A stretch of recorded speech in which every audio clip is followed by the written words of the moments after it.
बराबर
खेले गेड़ 84 दा बंदिया बड़ी है घुमन तेरी जप नाम वाहेगुरु दा बंदिया छड़ दे मेरी मेरी जप नाम वाहेगुरु दा बंदिया छड़ दे मेरी मेरी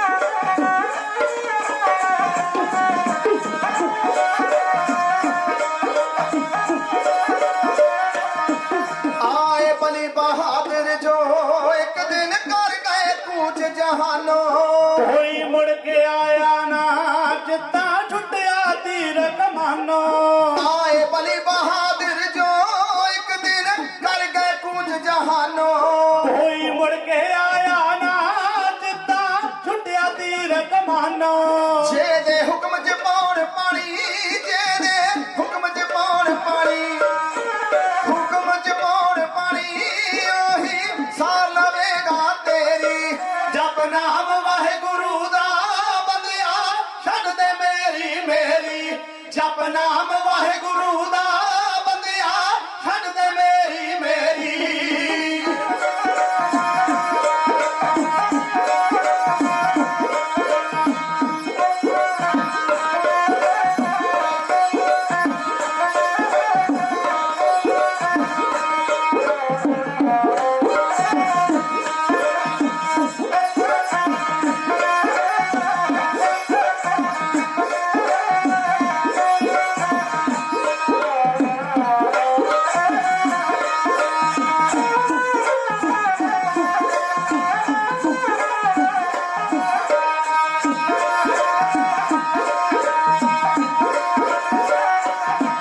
ਤੱਕ ਰਾਵਣ ਦੇ ਵੱਲ ਨੂੰ ਤੱਕ ਰਾਵਣ ਦੇ ਵੱਲ ਨੂੰ ਤੱਕ ਰਾਵਣ ਦੇ ਵੱਲ ਨੂੰ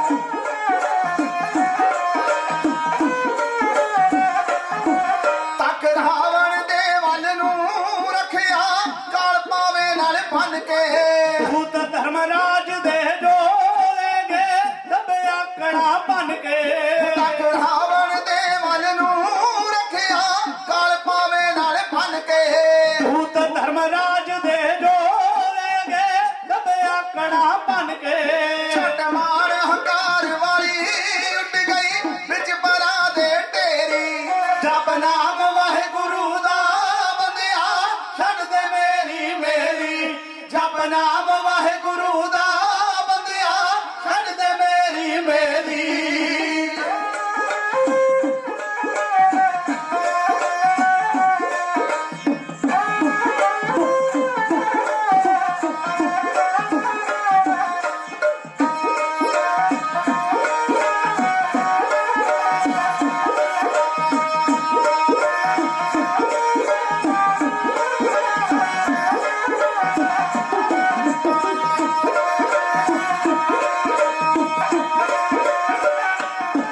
ਤੂੰ ਬੁਲਬੁਲਾ ਪਾਣੀ ਦਾ ਭਾਵੇਂ ਰੱਖ ਲੈ ਉੱਡਣ ਖੰਡੋਲੇ ਵੇਖਣ ਨੂੰ ਸੱਚ ਲੱਗਦਾ ਹੈ, ਅਰੇ ਝੂਠ ਦੇ ਬਾਬ ਰੋਲੇ ਤੂੰ ਬੁਲਬੁਲਾ ਪਾਣੀ ਦਾ ਭਾਵੇਂ ਰੱਖ ਲੈ ਉੱਡਣ ਖੰਡੋਲੇ ਵੇਖਣ ਨੂੰ ਸੱਚ ਲੱਗਦਾ ਹੈ, ਪਰ ਝੂਠ ਦੇ ਬਾਬ ਰੋਲੇ ਬਹੁਤਾ ਚਿਰ ਚੱਲਣੀ ਨਾ ਬੰਦਿਆ ਕੀਤੀ ਹੇਰਾ ਫੇਰੀ ਜਪ ਨਾਮ ਵਾਹਿਗੁਰੂ ਦਾ ਬੰਦਿਆ ਛੱਡ ਦੇ ਮੇਰੀ ਮੇਰੀ ਜਪ ਨਾਮ ਵਾਹਿਗੁਰੂ ਦਾ ਬੰਦਿਆ ਛੱਡ ਦੇ ਮੇਰੀ ਮੇਰੀ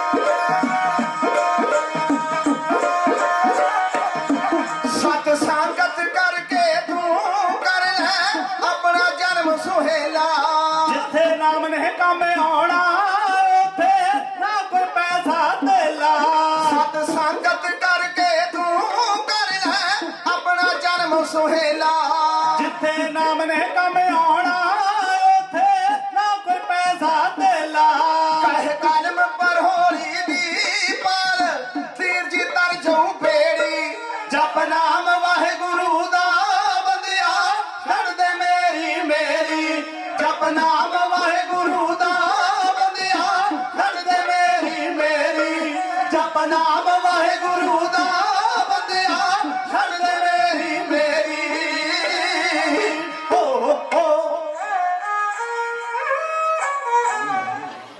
सगल भय लाथे दुख बिन से सुख पाया दयाल हुआ पार ब्रह्म स्वामी पूरा सतगुर ध्याया प्रभ जियो तू मेरो साहिब दाता कर कृपा प्रभ दीन दयाला गुण गावो रंग राता पतित पावन हरदो आलम हाजरा हजूर जहरा जहूर सर्व कला भरपूर जबर ताकत शतर दे मालिक सिफती दे घर सृष्टि दे करता नूरे कायनात बालिए कुल आलम खंडा ब्रह्मंडा ਦੇ ਮਾਲਕ ਸਰਬ ਸ਼ਕਤੀਮਾਨ ਮਨੁੱਖਤਾ ਦੇ ਸਾਂਝੇ ਗੁਰੂ ਮਨੁੱਖਤਾ ਨੂੰ ਸਾਂਝੀ ਬਾਲਤਾ ਦਾ ਉਪਦੇਸ਼ ਦੇ ਕਰ ਇਸ ਜਗਤ ਭਵ ਜਲ ਤੋਂ ਪਾਰ ਉਤਾਰਨ ਹਾਰ ਦਸਾਂ ਪਾਤਸ਼ਾਹਾਂ ਦੀ ਜਗਦੀ ਜੋਤ ਸ਼ਬਦ ਦੇ ਅਵਤਾਰ ਜੁਗੋ ਜੁਗੋ ਟਲ ਧੰਨ ਧੰਨ ਸਤਿਗੁਰੂ ਸ੍ਰੀ ਗੁਰੂ ਗ੍ਰੰਥ ਸਾਹਿਬ ਜੀ ਮਹਾਰਾਜ ਆਪਣੇ ਜੀਵਨ ਦੇ ਪਲਾਂ ਨੂੰ ਸਫਲ ਕਰ ਰਹੇ ਗੁਰਮੁਖ ਜਨੋਂ ਸਰਬੱਤ ਮਾਈ ਭਾਈ ਵਡਭਾਗੇ ਇਸ ਕਰਕੇ ਕਿ ਸਤਿਗੁਰੂ ਮਹਾਰਾਜ ਜੀ ਨੇ ਆਪਣੇ ਉੱਤੇ ਅਪਾਰ ਕਿਰਪਾ ਕੀਤੀ ਤੇ ਆਪਾਂ ਨੂੰ ਦਾਤਾਰ ਸਤਿਗੁਰੂ ਮਹਾਰਾਜ ਦੀ ਪਾਵਨ ਗੋਦ ਵਿੱਚ ਸੰਗਤ ਦੇ ਰੂਪ ਦੇ ਵਿੱਚ ਸੱਜ ਬੈਠਣ ਦਾ ਸਮਾਂ ਮਿਲਿਆ इस करके बड़भागे हाँ क्योंकि बेनती करदा मैं गुरमुख प्यारे हो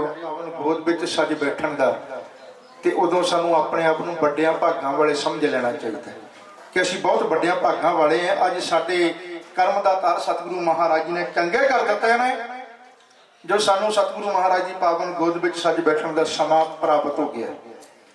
क्योंकि मैं बेनती करा जे किते इंसान नूं ना अचनचेत कोई खुशी प्राप्त हो जाए अचनचेत कोई कामयाबी मिल जाए अचनचेत कोई दाद झोली दे विच जबान दी उत्ते सुभावक है कि शब्द आ जाता है वो किहड़ा हुंदा है वो शब्द हुंदा है कि वो समा वो महीना वो वार वो साल बख्शे उदम सदका वो पुरानी चल के फिर सतगुरु महाराज के पावन दरबार दे विच आउंदा है ते दातार सतगुरु महाराज जी के चरणों च सजदा करके जदों चौंकड़ा मार के सज जाता है ते दातार सतगुरु महाराज जी के अपार कृपा करते हैं। उहदे नालों होर कोई चंगा समा नहीं हो सकता जिंदगी दे विच कि गुरु की गोद में बैठे होइए तो सतगुरु सानू असीसां दे के नवाज रहे होवे।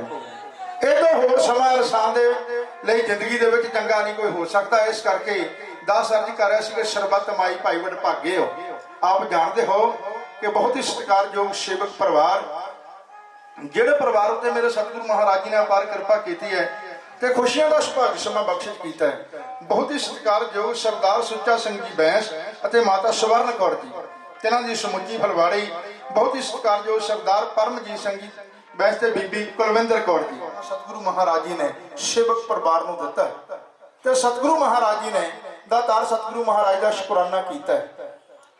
ਕਿਉਂਕਿ ਮੈਂ ਬੇਨਤੀ ਕਰਾਂ ਜਦੋਂ ਵੀ ਅਕਾਲ ਪੁਰਖ ਵਾਹਿਗੁਰੂ ਸਾਡੇ ਤੇ ਕਿਰਪਾ ਕਰਕੇ ਕੋਈ ਸਾਨੂੰ ਖੁਸ਼ੀਆਂ ਦਾ ਸਮਾਂ ਦੇਵੇ ਖੁਸ਼ੀ ਦੀ ਦਾਤ ਦੇਵੇ ਨਾ ਤੇ ਜਿਹੜਾ ਗੁਰਮੁਖ ਪਰਿਵਾਰ ਗੁਰੂ ਆਸ਼ੇ ਅਨੁਸਾਰ ਆਪਣਾ ਜੀਵਨ ਬਤੀਤ ਕਰਦਾ ਹੈ ਤੇ ਉਹ ਸਤਿਗੁਰੂ ਮਹਾਰਾਜ ਦਾ ਸ਼ੁਕਰਾਨਾ ਕਰਨਾ ਨਹੀਂ ਭੁੱਲਦਾ। ਜਦੋਂ ਰਾਤ ਬੀਤੀ ਦਿਨ ਆਰੰਭ ਹੋਇਆ ਕਿ ਅੰਮ੍ਰਿਤ ਵੇਲੇ ਜਾ ਕੇ ਸਭ ਤੋਂ ਪਹਿਲਾਂ ਸਤਿਗੁਰਾਂ ਦਾ ਸ਼ੁਕਰਾਨਾ ਦਿਨ ਬਤੀਤ ਹੁੰਦਾ ਗਿਆ। ਸ਼ਾਮਾਂ ਪਈਆਂ ਸ਼ਾਮਾਂ ਨੂੰ ਫਿਰ ਸਤਿਗੁਰੂ ਮਹਾਰਾਜ ਦਾ ਸ਼ੁਕਰਾਨਾ। ਦਾਤਾਂ ਦੇਣ ਵਾਲੇ ਨੂੰ ਫਿਰ ਭੁਲਾ ਜਾਂਦੇ ਅਸੀਂ ਤੇ ਦਾਤ ਦੇ ਨਾਲ ਪਿਆਰ ਪਾ ਲੈਂਦੇ ਆ ਤੇ ਜਿਹੜਾ ਦਾਤਾਂ ਦੇਣ ਵਾਲੇ ਦਾ ਸ਼ੁਕਰਾਨਾ ਪਰਿਵਾਰ ਨੇ ਸਤਿਗੁਰੂ ਮਹਾਰਾਜ ਦਾ ਸ਼ੁਕਰਾਨਾ ਕੀਤਾ। ਸਤਿਗੁਰੂ ਆਪ ਜੀ ਨੇ ਕਿਰਪਾ ਕਰਕੇ ਸਾਨੂੰ ਖੁਸ਼ੀਆਂ ਦਾ ਸੁਭਾਗ ਸਮਾਂ ਦਿੱਤਾ। ਬੱਚੀ ਸੁਖਦੀਪ ਕੌਰ ਦੇ ਸ਼ੁਭ ਵਿਵਾਹ ਆਨੰਦ ਕਾਰਜ ਦੀਆਂ ਖੁਸ਼ੀਆਂ ਮਹਾਰਾਜ ਦੀ ਬਾਣੀ ਆਈ ਤੇ ਸਗਲੀ ਚਿੰਤ ਮਟਾਈ ਜੀ ਦੇ ਸ੍ਰੀ ਸਹਿਜ ਪਾਠ ਆਰੰਭ ਕਰਵਾਏ ਸਨ। ਇੱਥੇ ਮੈਂ ਇੱਕ ਬੇਨਤੀ ਜ਼ਰੂਰ ਕਰਨੀ ਚਾਹੁੰਦਾ ਹਾਂ। ਅਕਸਰ ਕਰਿਆ ਕਰਦਾ ਬਾਣੀ ਆਈ ਤੇ ਸਗਲੀ ਚਿੰਤ ਮਟਾਈ ਉਹ ਪਾਵਨ ਕਰਵਾਣੀ ਹੋਵੇ ਉਹਦੇ ਜਾਪ ਹੋਣ ਉਹਦਾ ਪਾਠ ਹੋਵੇ ਤੇ ਅਸੀਂ ਆਖੀਏ ਸਧਾਰਨ ਪਾਠ ਕਦੀ ਨਹੀਂ ਹੋ ਸਕਦਾ। ਸਹਿਜ ਪਾਠ ਸੇਵਕ ਪਰਿਵਾਰ ਨੇ ਸਹਿਜ ਪਾਠ ਆਰੰਭ ਕਰਵਾਇਆ ਤੇ ਸਤਿਗੁਰਾਂ ਦੀ ਕਿਰਪਾ ਹੋਈ ਨਿਰਵਿਘਨ ਦਾ ਸਤ ਭੋਗ ਪਾਏ ਗਏ ਨੇ ਤੇ ਉਪਰੰਤ ਮੇਰੇ ਬਹੁਤ ਹੀ ਸਤਿਕਾਰਯੋਗ ਵੀਰ ਇੰਦਰਜੀਤ ਸਿੰਘ ਜੀ ਜਿਨ੍ਹਾਂ ਤੇ ਸਤਿਗੁਰੂ ਮਹਾਰਾਜ ਦੀ ਅਪਾਰ ਕਿਰਪਾ ਹੈ। ਬੇਨਤੀ ਕਰਾਂ ਗੁਰਮੁਖ ਪਿਆਰੋ ਜ਼ਿਲ੍ਹਾ ਨਵਾਂ ਸ਼ਹਿਰ ਦੇ ਵਿੱਚ ਜਾ ਕਰਕੇ ਵੀ ਜਿਸ ਵੀਰ ਨੇ ਆਪ ਜੀ ਦੇ ਨਗਰ ਦਾ ਨਾਮ ਉੱਘਾ ਕੀਤਾ ਹੋਇਆ ਮੇਰੇ ਕਹਿਣ ਤੋਂ ਭਾਵ ਕਿ ਮੇਰਾ ਵੀਰ ਇੰਦਰਜੀਤ ਸਿੰਘ ਜੀ ਉਹਨਾਂ ਨੇ ਹੁਕਮ ਲਾਇਆ ਸੀ ਕਿ ਇਸ ਦਿਨ ਸਤਿਗੁਰੂ ਮਹਾਰਾਜ ਦਾ ਸ਼ੁਕਰਾਨਾ ਕਰਕੇ ਪਾਵਨ ਗੁਰਬਾਣੀ ਦੇ ਭੋਗ ਪਾਏ ਜਾਣੇ ਨੇ ਤੇ ਆਪ ਜੀ ਨੇ ਸਮੇਂ ਸਿਰ ਪੁੱਜ ਕਰਕੇ ਕੁਝ ਸਮਾਂ ਤੇ ਹਾਜ਼ਰਾ ਸੰਗਤ ਦੀ ਸੇਵਾ ਕਰਨੀ ਹੋਵੇਗੀ।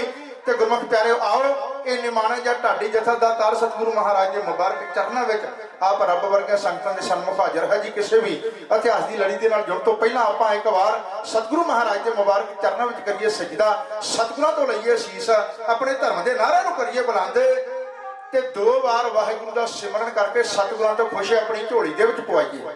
ਮੈਂ ਬੇਨਤੀ ਕਰਾਂ ਗੁਰਮੁਖ ਪਿਆਰਿਓ ਕਿ ਜਦੋਂ ਕੋਈ ਚੀਜ਼ ਪ੍ਰਾਪਤ ਕਰਨੀ ਹੋਵੇ ਨਾ ਤੇ ਉਹਦੀ ਭੇਟਾ ਦੇਣੀ ਪੈਂਦੀ ਹੈ। ਤੇ ਸਤਿਗੁਰਾਂ ਨੇ ਸਾਡੇ ਉੱਤੇ ਕਿਰਪਾ ਕੀਤੀ ਹੈ। ਜੇ ਗੁਰੂ ਦੀ ਅਸੀਂ ਅਸੀਸ ਪ੍ਰਾਪਤ ਕਰਨੀ ਹੈ ਉਹਦੇ ਲਈ ਕੀ ਕਰਨਾ? ਭੇਟਾ ਕੀ ਹੈ ਕਿ ਆਪਣੀ ਰਚਨਾ ਤੋਂ 2 ਵਾਰ ਵਾਹਿਗੁਰੂ ਦਾ ਸਿਮਰਨ ਕਰਨਾ। ਆਓ ਇੱਕ ਵਾਰ ਫਤਿਹ ਦੀ ਸਾਂਝ ਕਰਨ ਦੇ ਨਾਲ 2 ਵਾਰ ਵਾਹਿਗੁਰੂ ਦਾ ਸਿਮਰਨ ਹੋ ਜਾਣਾ। ਉਹ ਸਿਮਰਨ ਕਰਦੇ ਹੋਏ ਸਤਿਗੁਰਾਂ ਤੋਂ ਖੁਸ਼ੀ ਪ੍ਰਾਪਤ ਕਰਦੇ ਹੋਏ ਸਰਬੱਤ ਮਾਈ ਪਾਈ ਜੋੜ ਕੇ ਦੋਵੇਂ ਹੱਥ ਨੇਤਰ ਮੁੰਦ ਕੇ ਸ਼ੀਸ਼ ਸਤਿਗੁਰਾਂ ਨੂੰ ਝੁਕਾ ਕੇ ਤੇ ਗੱਜ ਵੱਜ ਕੇ ਆਖੋ ਜੀ ਵਾਹਿਗੁਰੂ ਜੀ ਕਾ ਖਾਲਸਾ ਵਾਹਿਗੁਰੂ ਜੀ ਕੀ ਫਤਿਹ। ਸਤਿਗੁਰਾਂ ਦਾ ਕੋਟਾਨ ਕੋਟ ਸ਼ੁਕਰ ਹੈ, ਸਤਿਗੁਰਾਂ ਨੇ ਅਪਾਰ ਕਿਰਪਾ ਕੀਤੀ ਹੈ। ਮੇਰੇ ਦਾਤਾਰ ਸਤਿਗੁਰੂ ਪਾਵਨ ਗੁਰਬਾਣੀ ਦੇ ਵਿੱਚ ਫੈਸਲਾ ਦਿੰਦੇ ਨੇ। ਮਹਾਰਾਜ ਜੀ ਫਰਮਾਉਂਦੇ ਨੇ ਲੱਖ ਕੁਰਸੀਆਂ ਪਾਤਸ਼ਾਹੀਆਂ ਅੱਗੇ ਆ ਕੇ ਸਤਿਗੁਰਾਂ ਨੇ ਲਾਤੀ ਜੇ ਸਤਿਗੁਰ ਨਦਰ ਕਰੇ। ਇਹ ਖੁਸ਼ੀਆਂ ਦੀਆਂ ਦਾਤਾਂ ਵੀ ਇਨਸਾਨ ਨੂੰ ਕਦੇ ਆਪਣੀ ਹੁਸ਼ਿਆਰੀ ਦੇ ਨਾਲ ਪ੍ਰਾਪਤ ਨਹੀਂ ਹੁੰਦੀਆਂ। ਇਹ ਕਦੋਂ ਮਿਲਦੀਆਂ ਨੇ? ਜਦੋਂ ਮੇਰੇ ਅਕਾਲ ਪੁਰਖ ਵਾਹਿਗੁਰੂ ਦੀ ਪਾਵਨ ਨਜ਼ਰ ਦੇ ਵਿੱਚ ਪ੍ਰਵਾਨ ਚੜ ਜਾਂਦੀਆਂ ਨੇ ਤੇ ਫਿਰ ਉਹ ਆਪਣੇ ਪਿਆਰਿਆਂ ਨੂੰ ਇਹ ਖੁਸ਼ੀਆਂ ਦੀਆਂ ਦਾਤਾਂ ਦੇ ਕੇ ਨਵਾਜਿਆ ਕਰਦਾ। ਜਿਵੇਂ ਸਰਦਾਰ ਸੁੱਚਾ ਸਿੰਘ ਦੇ ਸਮੁੱਚੇ ਪਰਿਵਾਰ ਦੇ ਉੱਤੇ ਮੇਰੇ ਸਤਿਗੁਰੂ ਮਹਾਰਾਜ ਜੀ ਨੇ ਅਪਾਰ ਕਿਰਪਾ ਕੀਤੀ ਹੈ। ਤੇ ਗੁਰਮੁਖ ਪਿਆਰਿਓ ਆਓ ਆਪਾਂ ਅੱਜ ਵਿਆਹ ਦੀਆਂ ਖੁਸ਼ੀਆਂ ਨੂੰ ਮੁੱਖ ਰੱਖ ਕੇ ਸਤਿਗੁਰਾਂ ਦੇ ਮੁਬਾਰਕ ਚਰਨਾਂ ਦੇ ਵਿੱਚ ਸੱਜ ਕੇ ਬੈਠੇ ਆ ਤੇ ਐਸਾ ਇਤਿਹਾਸ ਸਾਡੇ ਨਾਲ ਸਾਂਝਾ ਕਰਨ ਦਾ ਯਤਨ ਕਰਾਂ। ਗੁਰਮੁਖ ਪਿਆਰਿਓ ਬੇਨਤੀ ਕਰਾਂ, ਵਿਆਹ ਇੱਕ ਐਸਾ ਸ਼ਬਦ ਹੈ ਜਿਹਨੂੰ ਸੁਣ ਕੇ ਹਰ ਇੱਕ ਇਨਸਾਨ ਦਾ ਮਨ ਖੁਸ਼ੀ ਦੇ ਨਾਲ ਖਿਲ ਜਾਂਦਾ ਹੈ। ਕਿਸੇ ਕਾਰੋਬਾਰ ਦੇ ਵਿੱਚ ਲੱਗੇ ਹੋਈਏ ਤੇ ਜਦੋਂ ਨਾ ਕੋਈ ਕੋਲ ਆ ਕੇ ਵਿਚਾਰ ਕਰਦਾ ਕਰਦਾ ਵਿਆਹ ਦੀ ਗੱਲ ਕਰੇਗਾ ਸਾਡਾ ਸਾਰਾ ਧਿਆਨ ਕੇਂਦਰਿਤ ਹੋ ਜਾਂਦਾ ਉਹ ਗੱਲ ਸੁਣਨ ਨੂੰ। ਕਿਉਂ ਕਿ ਖੁਸ਼ੀ ਦੀ ਖਬਰ ਕੰਨਾਂ ਦੇ ਵਿੱਚ ਪੈਣ ਲੱਗੀ ਹੁੰਦੀ ਹੈ। ਤੇ ਵਿਆਹ ਇਹਨੂੰ ਇੱਕ ਨਹੀਂ ਅਨੇਕਾਂ ਨਾਮਾਂ ਦੇ ਨਾਲ ਜਾਣਿਆ ਜਾਂਦਾ ਹੈ। ਬਈ ਕੋਈ ਇਸ ਨੂੰ ਵਿਆਹ ਕਹਿੰਦਾ ਹੈ, ਕੋਈ ਇਸ ਨੂੰ ਵਿਵਾਹ ਕਹਿੰਦਾ ਹੈ, ਕੋਈ ਇਸ ਨੂੰ ਨਿਕਾਹ ਕਹਿੰਦਾ ਹੈ, ਕੋਈ ਇਸ ਨੂੰ ਪਰਨਾਉਣਾ ਆਖਦਾ ਹੈ, ਕੋਈ ਇਸ ਨੂੰ ਅਪਣਾਉਣਾ ਆਖਦਾ ਹੈ, ਕੋਈ ਇਸ ਨੂੰ ਵਰਨਾ ਆਖਦਾ ਹੈ, ਕੋਈ ਇਸ ਨੂੰ ਮੈਰਿਜ ਆਖਦਾ ਹੈ, ਕੋਈ ਇਸ ਨੂੰ ਸ਼ਾਦੀ ਆਖਦਾ ਹੈ। ਤੇ ਗੁਰਮੁਖ ਪਿਆਰਿਓ ਪਰ ਗੁਰਮਤਿ ਨੇ ਇਸ ਨੂੰ ਨਾਮ ਬਹੁਤ ਵਧੀਆ ਦਿੱਤਾ ਹੈ। ਗੁਰੂ ਨਾਨਕ ਦੇ ਘਰ ਦੇ ਵਿੱਚ ਇਸ ਨੂੰ ਜਿਹੜਾ ਨਾਮ ਦਿੱਤਾ ਹੈ ਉਹ ਹੈ ਆਨੰਦ ਕਾਰਜ। ਆਨੰਦ ਕਾਰਜ ਦਾ ਨਾਮ ਦੇ ਕੇ ਗੁਰਮੁਖ ਪਿਆਰਿਓ ਨੇ ਨਵਾਜਿਆ ਇਸ ਕਾਰਜ ਨੂੰ। ਗੁਰੂ ਨਾਨਕ ਦੇ ਘਰ ਦੇ ਵਿੱਚ ਗੁਰਮਤਿ ਨੇ ਆਨੰਦ ਕਾਰਜ ਕਿ ਦੁਨੀਆ ਦੇ ਉੱਤੇ ਬਹੁਤ ਕਾਰਜ ਨੇ ਪਰ ਇੱਕ ਐਸਾ ਕਾਰਜ ਆ ਜਿਹਦੇ ਵਿੱਚ ਜਦੋਂ ਸ਼ਮੂਲੀਅਤ ਕੀਤੀ ਮਨ ਨੂੰ ਆਨੰਦ ਹੀ ਆਨੰਦ ਪ੍ਰਾਪਤ ਹੋ ਜਾਂਦਾ ਹੈ, ਖੁਸ਼ੀ ਮਿਲ ਜਾਂਦੀ। ਬੇਸ਼ੱਕ ਇਹ ਬਾਹਰ ਮੁਖੀ ਆਨੰਦ ਦੀ ਗੱਲ ਹੈ। ਜੇ ਰੂਹਾਨੀਅਤ ਜਾਂ ਪਰਮਾਰਥ ਦੇ ਆਨੰਦ ਦੀ ਗੱਲ ਕਰਨੀ ਹੋਵੇ ਨਾ ਤੇ ਗੁਰਮੁਖ ਪਿਆਰਿਓ ਫਿਰ ਤੇ ਸਾਨੂੰ ਸਤਿਗੁਰਾਂ ਦੇ ਚਰਨਾਂ ਦੇ ਵਿੱਚ ਸਿਜਦਾ ਕਰਕੇ ਪੁੱਛਣਾ ਪਵੇਗਾ, ਬੇਨਤੀ ਕਰਕੇ ਸਤਿਗੁਰੂ ਉਹ ਆਨੰਦ ਕਦੋਂ ਪ੍ਰਾਪਤ ਹੁੰਦਾ ਹੈ? ਤੇ ਫਿਰ ਸਤਿਗੁਰੂ ਸਾਨੂੰ ਸਮਝਾਉਂਦੇ ਨੇ। ਮਹਾਰਾਜ ਕਹਿੰਦੇ ਸਿੱਖਾ ਯਾਦ ਕਰ ਕਿ ਤੀਸਰੇ ਪਾਤਸ਼ਾਹ ਸਤਿਗੁਰੂ ਸ੍ਰੀ ਗੁਰੂ ਅਮਰਦਾਸ ਮਹਾਰਾਜ ਉਹ ਕੀ ਕਹਿੰਦੇ ਨੇ? ਮਹਾਰਾਜ ਕਹਿੰਦੇ ਉਹ ਆਨੰਦ ਕਦੋਂ ਪ੍ਰਾਪਤ ਹੁੰਦਾ ਹੈ? ਮਹਾਰਾਜ ਕਹਿੰਦੇ ਆਨੰਦ ਭਇਆ ਮੇਰੀ ਮਾਏ ਸਤਿਗੁਰੂ ਮੈਂ ਪਾਇਆ। ਉਹ ਆਨੰਦ ਉਦੋਂ ਪ੍ਰਾਪਤ ਹੋਣਾ ਜਿਹੜਾ ਪਰਮਾਰਥ ਦਾ ਆਨੰਦ ਹੈ। ਇਹ ਬੇਸ਼ੱਕ ਬਾਹਰ ਮੁਖੀ ਆਨੰਦ ਦੀ ਗੱਲ ਹੈ। ਤੇ ਗੁਰਮੁਖ ਪਿਆਰਿਓ ਆਓ ਆਨੰਦ ਕਾਰਜ ਦੇ ਇਤਿਹਾਸ ਦੇ ਨਾਲ ਹੀ ਆਪਾਂ ਜੁੜਨਾ ਹੈ। ਕੁਝ ਸਮਾਂ ਧਿਆਨ ਲੈ ਕੇ ਚੱਲੀਏ। ਉਹ ਸਮਾਂ ਜਦੋਂ ਦੀਨ ਦੁਨੀਆ ਦੇ ਮਾਲਕ ਧੰਨ ਧੰਨ ਸਤਿਗੁਰੂ ਸ੍ਰੀ ਗੁਰੂ ਨਾਨਕ ਦੇਵ ਜੀ ਮਹਾਰਾਜ ਜੋ ਗੁਰਮੁਖ ਪਿਆਰਿਓ ਸੁਲਤਾਨਪੁਰ ਸਾਹਿਬ ਦੀ ਪਾਵਨ ਧਰਤੀ ਦੇ ਉੱਤੇ ਸਜੇ ਹੋਏ ਨੇ ਤੇ ਮੋਦੀ ਦੀ ਕਾਰ ਕਰ ਰਹੇ ਨੇ। ਕਿਉਂ ਸਤਿਗੁਰੂ ਨਾਨਕ ਦੇਵ ਜੀ ਮਹਾਰਾਜ ਦਾ ਸਮੁੱਚੇ ਸਿੱਖ ਜਗਤ ਨੇ 550 ਸਾਲਾ ਪ੍ਰਕਾਸ਼ ਪੁਰਬ ਦੀਆਂ ਖੁਸ਼ੀਆਂ ਸਾਂਝੀਆਂ ਕੀਤੀਆਂ ਨੇ, ਅਜੇ ਵੀ ਕੀਤੀਆਂ ਜਾ ਰਹੀਆਂ ਨੇ।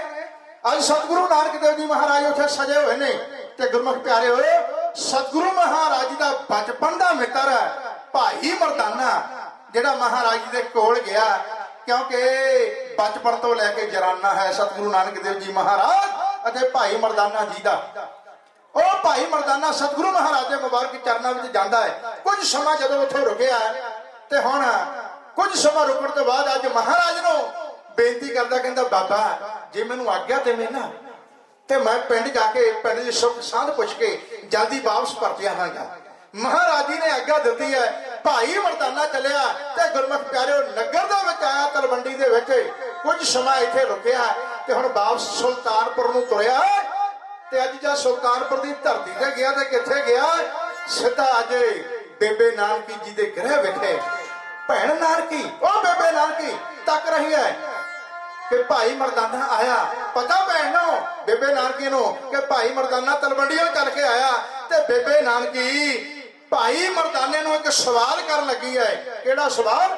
ਜਿਹੜਾ ਸਵਾਲ ਹਰ ਇੱਕ ਧੀ ਹਰ ਇੱਕ ਭੈਣ ਆਪਣੇ ਪੇਕੇ ਪਿੰਡੋਂ ਆਏ ਦੇ ਉੱਤੇ ਅਕਸਰ ਕਰਿਆ ਕਰਦੀ ਹੈ। ਅੱਜ ਉਹ ਬੇਬੇ ਨਾਨਕੀ ਪੁੱਛਣ ਲੱਗੀ, ਕਹਿੰਦੀ ਵਾ ਭਾਈ ਮਰਦਾਨਿਆ ਜੇ ਤੂੰ ਚੱਲ ਕੇ ਆਇਆ ਨਾ ਤਲਵੰਡੀਓਂ ਤੇ ਫਿਰ ਦੱਸ ਮੇਰੀ ਮਾਂ ਦਾ ਕੀ ਹਾਲ ਹੈ, ਮੇਰਾ ਪਿਤਾ ਕਿਵੇਂ ਹੈ, ਪਰਿਵਾਰ ਦੀ ਸੁੱਖ ਸਾਧ ਪੁੱਛਣ ਲੱਗੀ ਹੈ ਬੇਬੇ ਨਾਨਕੀ। ਜਦੋਂ ਬੇਬੇ ਨਾਨਕੀ ਜੀ ਨੇ ਇਹ ਵਚਨ ਆਖੇ ਭਾਈ ਮਰਦਾਨੇ ਨੂੰ ਤੇ ਭਾਈ ਮਰਦਾਨਾ ਕੀ ਆਖਣ ਲੱਗਾ, ਕਹਿੰਦਾ ਭੈਣਾ ਪਰਿਵਾਰ ਸਾਰਾ ਚੜ੍ਹਦੀ ਕਲਾ ਦੇ ਵਿੱਚ, ਸਾਰੇ ਪਰਿਵਾਰ ਨੂੰ ਮਿਲ ਕੇ ਵਿਚਾਰ ਕਰਕੇ ਆਇਆ, ਪਰ ਮਾਤਾ ਤ੍ਰਿਪਤਾ ਜੀ ਦੇ ਮਨ ਦੀਆਂ ਕੁਝ ਸਧਰਾਂ ਨੇ, ਉਹਦੇ ਦੀਆਂ ਕੁਝ ਰੀਝਾਂ ਨੇ ਉਹਦੇ ਮਨ ਦੀਆਂ। ਬੇਬੀਰਾ ਕੀ ਨੇ ਮੇਰੀ ਮਾਂ ਦੀਆਂ ਰੀਝਾਂ, ਕੀ ਨੇ ਸਧਰਾਂ, ਮੇਰੇ ਨਾਲ ਜਲਦੀ ਸਾਂਝੇ ਕਰ। ਤੇ ਭਾਈ ਮਰਦਾਨਾ ਦੱਸਣ ਲੱਗਾ, ਕਹਿੰਦਾ ਭੈਣਾ ਹੁਣ ਮਾਂ ਤ੍ਰਿਪਤਾ ਉਸ ਕਰਮਾਂ ਵਾਲੀ ਘੜੀ ਦੀ ਬੇਸਬਰੀ ਦੇ ਨਾਲ ਉਡੀਕ ਕਰ ਰਹੀ ਹੈ ਕਿ ਕਦੋਂ ਉਹ ਸਮਾਂ ਆਵੇ ਜਦੋਂ ਸ਼ਗਨ ਮਨਾ ਕੇ ਆਪਣੇ ਪੁੱਤਰ ਨਾਨਕ ਦੇਵ ਨੂੰ ਵਿਆਹਣ ਵਾਸਤੇ ਰਵਾਨਾ ਕਰੇ, ਕਿਉਂਕਿ ਹਰ ਇੱਕ ਮਾਂ ਦੇ ਮਨ ਦੇ ਅਰਮਾਨ ਹੋਇਆ ਕਰਦੇ ਨੇ। ਅੱਜ ਬੇਬੇ ਨਾਨਕੀ ਜੀ ਪੁੱਛ ਰਹੇ ਨੇ ਭਾਈ ਮਰਦਾਨਾ ਜੀ ਨੂੰ, ਤੇ ਭਾਈ ਮਰਦਾਨਾ ਅੱਗੋਂ ਕੀ ਜਵਾਬ ਦੇ ਰਿਹਾ ਹੈ, ਜਿੱਥੋਂ ਇੱਕ ਸਬੱਬ ਬਣ ਲੱਗਾ ਹੈ ਸਤਿਗੁਰੂ ਨਾਨਕ ਦੇਵ ਜੀ ਮਹਾਰਾਜ ਦੇ ਆਨੰਦ ਕਾਰਜਾਂ ਦਾ। ਤੇ ਗੁਰਮੁਖ ਪਿਆਰੋ ਤੱਕਿਓ ਪਿਆਰ ਦੇ ਨਾਲ ਇੱਕ ਪਾਸੇ ਬੇਬੇ ਨਾਨਕੀ ਜੀ ਖਲੋਤੇ ਹੋਏ ਆਪਣੀ ਮਾਤਾ ਦੀ ਸੁੱਖ ਸਾਂਦ ਉਹਦਾ ਹਾਲ ਪੁੱਛ ਰਹੇ ਨੇ, ਤੇ ਦੂਸਰੇ ਪਾਸੇ ਭਾਈ ਮਰਦਾਨਾ ਮਾਤਾ ਤ੍ਰਿਪਤਾ ਜੀ ਦੇ ਮਨ ਦੀਆਂ ਸਧਰਾਂ, ਉਹਨਾਂ ਦੇ ਮਨ ਦੀਆਂ ਰੀਝਾਂ ਬੇਬੇ ਨਾਨਕੀ ਜੀ ਨੂੰ ਜਿਵੇਂ ਦੱਸ ਰਿਹਾ ਉਹ ਸਮੇਂ ਦਾ ਹਾਲ, ਉੱਤਰ ਪ੍ਰਸ਼ਨ ਸਵਾਲਾਂ ਜਵਾਬਾਂ ਨੂੰ ਇਹ ਭਰੋੜੀ ਵਾਲਾ ਜਥਾ ਆਪਣੇ ਸਾਹਮਣੇ ਹੈ ਕਿਉਂ ਕਹਿ ਰਿਹਾ।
मर्दाने मेरी माता की हाल वे, दस मर्दाने मेरी माता की हाल वे। सुन भैन दसा मैं कहानी सब खोल के, महादे नाल आया सारे दुख सुख खोल के, महादे नाल आया सारे दुख सुख खोल के।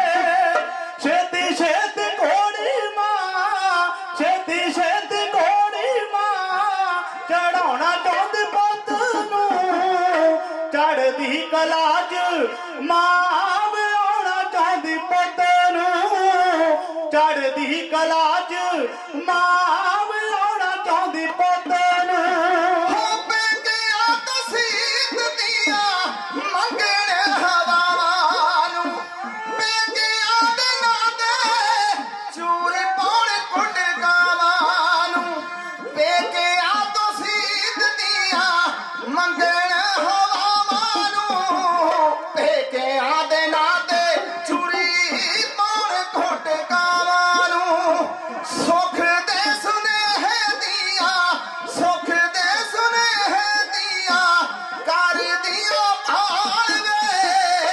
दस मर्दाने मेरी मां दा की हाल वे दस मर्दाने मेरी मां दा की हाल वे ਜਿੱਥੇ ਬੈਠ ਨਾਨਕ ਜੀ ਬੱਜਿਆ ਚਲਾਉਂਦਾ ਸੀ ਪਿਆਰੇ ਦੇ ਪਿਆਰ ਵਿੱਚ ਪਿਆਰੇ ਗੀਤ ਗਾਉਂਦਾ ਸੀ ਪਿਆਰੇ ਦੇ ਪਿਆਰ ਵਿੱਚ ਪਿਆਰੇ ਗੀਤ ਗਾਉਂਦਾ ਸੀ ਉਹ ਨਹੀਂ ਗੀਤਾ ਜੁਮਾ ਉਹ ਨਹੀਂ ਗੀਤਾ ਜੁਮਾ ਲੈ ਆਉਣਾ ਚਾਹੁੰਦੀ ਪੁੱਤ ਨੂੰ ਚੜ੍ਹਦੀ ਕਲਾ 'ਚ ਮਾਂ ਮੈਂ ਆਉਣਾ ਚਾਹੁੰਦੀ ਪੁੱਤ ਨੂੰ ਚੜ੍ਹਦੀ ਕਲਾ 'ਚ ਮਾਂ ਮੈਂ ਆਉਣਾ ਚਾਹੁੰਦੀ ਪੁੱਤ ਨੂੰ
ਮਾਪੇ ਹੱਥੋਂ ਧੀਆਂ ਨੂੰ ਬਸਾਉਂਦਾ ਜੱਗ ਦੂਰ ਵੇ ਦੁਖੜੇ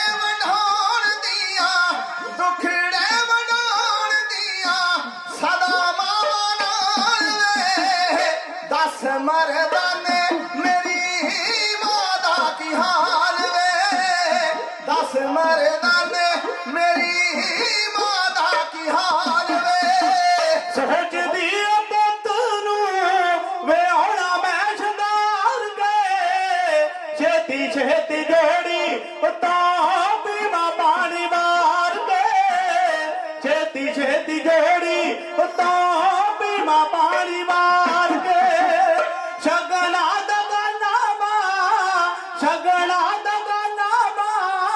ਬਣਾਉਣਾ ਚਾਹੁੰਦੀ ਪੁੱਤ ਨੂੰ ਚੜ੍ਹਦੀ ਕਲਾ 'ਚ ਮਾਂ ਮੈਂ ਆਉਣਾ ਚਾਹੁੰਦੀ ਪੁੱਤ ਨੂੰ ਚੜ੍ਹਦੀ ਕਲਾ 'ਚ ਮਾਂ ਮੈਂ ਆਉਣਾ ਚਾਹੁੰਦੀ ਪੁੱਤ ਨੂੰ ਫਿਰ ਰੂਪ ਰੱਬ ਦੇ ਦਾ ਮਾਣਦੀ ਪਿਆਰ ਮੈਂ ਪਰ ਦੁੱਖ ਮਾਂ ਦਾ ਬਿਨਾ ਸਕਦੀ ਸਹਾਰ ਮੈਂ ਫਿਰ ਰੂਪ ਰੱਬ ਦੇ ਦਾ ਮਾਣਦੀ ਪਿਆਰ ਮੈਂ ਪਰ ਦੁੱਖ ਮਾਂ ਦਾ ਬਿਨਾ ਸਕਦੀ ਸਹਾਰ ਮੈਂ ਮਾਂ ਦੀ ਦੇ ਰਿਸ਼ਤੇ ਦੀ